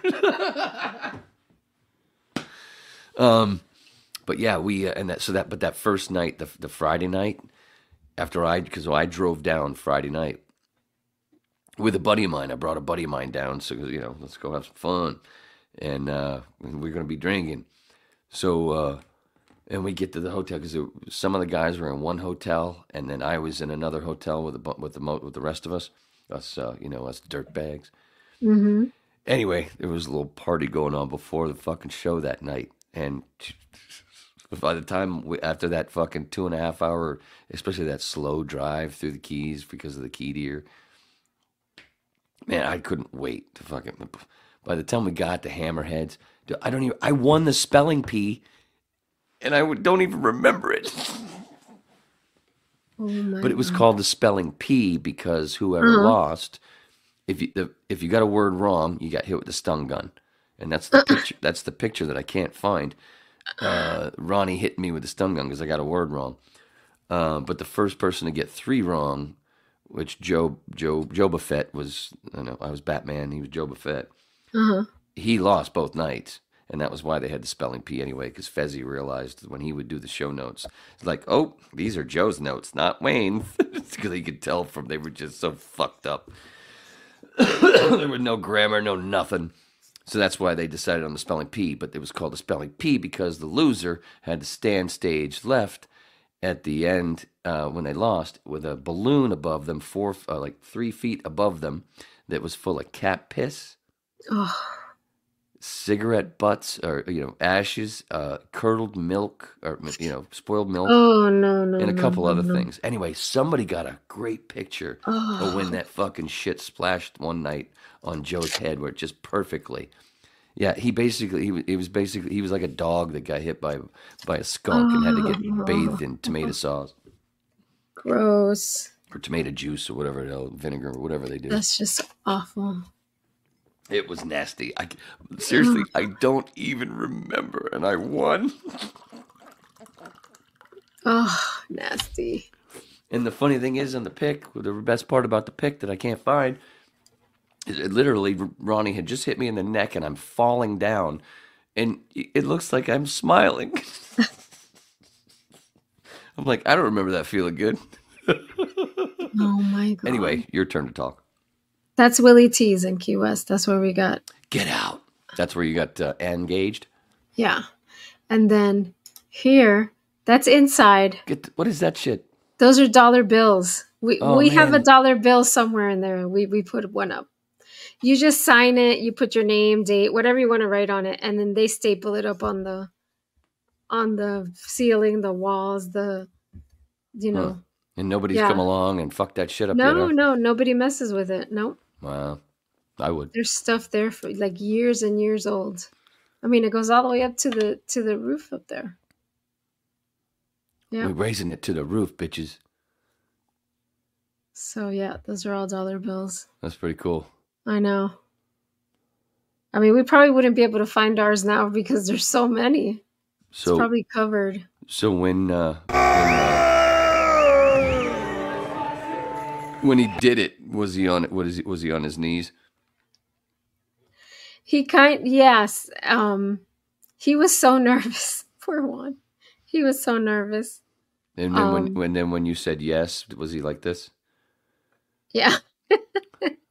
Was he doing the Weber? Yeah. You do the Weber. You do the Weber. And I had no clue. I had no clue whatsoever. And he had the ring. That it was coming? Ooh, no. Gross. That sounded gross. Sorry. He had the ring in one of his socks. Like when we packed for the trip. Oh, that is so disgusting. When we packed for the trip, he put it like in one of his socks. And I think he was like, he wanted to pack for, because usually I would just pack everything and he wanted to pack for himself. I had no clue. And then we walked over to the restaurant that night from our hotel. And I guess he had the ring in his pocket the whole time. And when he went to propose, like it kind of got, because he was wearing jeans. So it kind of got stuck, where he's trying to get it out of his pocket. Oh, yeah. Mine got stuck in my jeans a lot, too. Oh, you're still talking about the ring. The ring. The ring. Yeah. Crazy. Shit, that probably didn't work, did it? Probably didn't fucking work. Crazy. God damn son of bitch, motherfucker, mother scratching shit. What? Yep. Were you done? Sorry, I didn't mean to interrupt, but I did. No. I mean, we have a lot of history in Key West. That's all. We went back after we got married. Yes, we went back for another trip, and I got so sick. It turns out I was pregnant at that time. Speaking of trips, is that how you feeling a little goofy? Is that what you mean by sick? You got so sick you was tripping.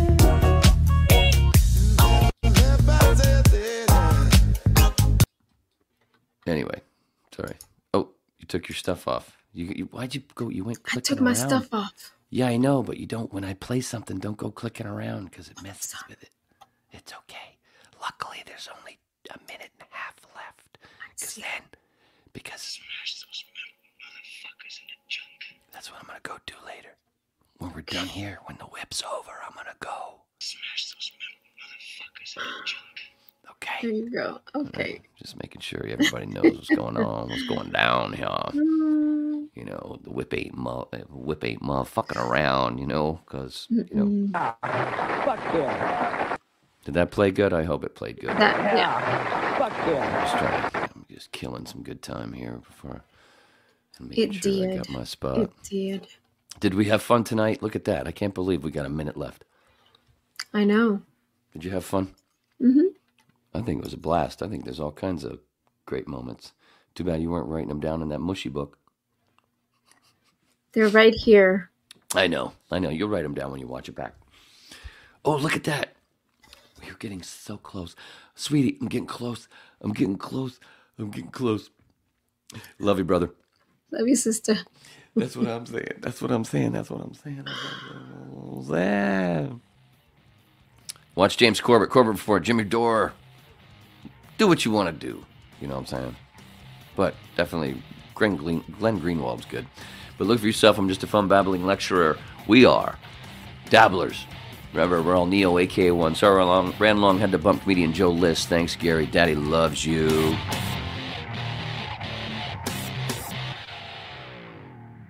Messing with my peoples. Get out of here.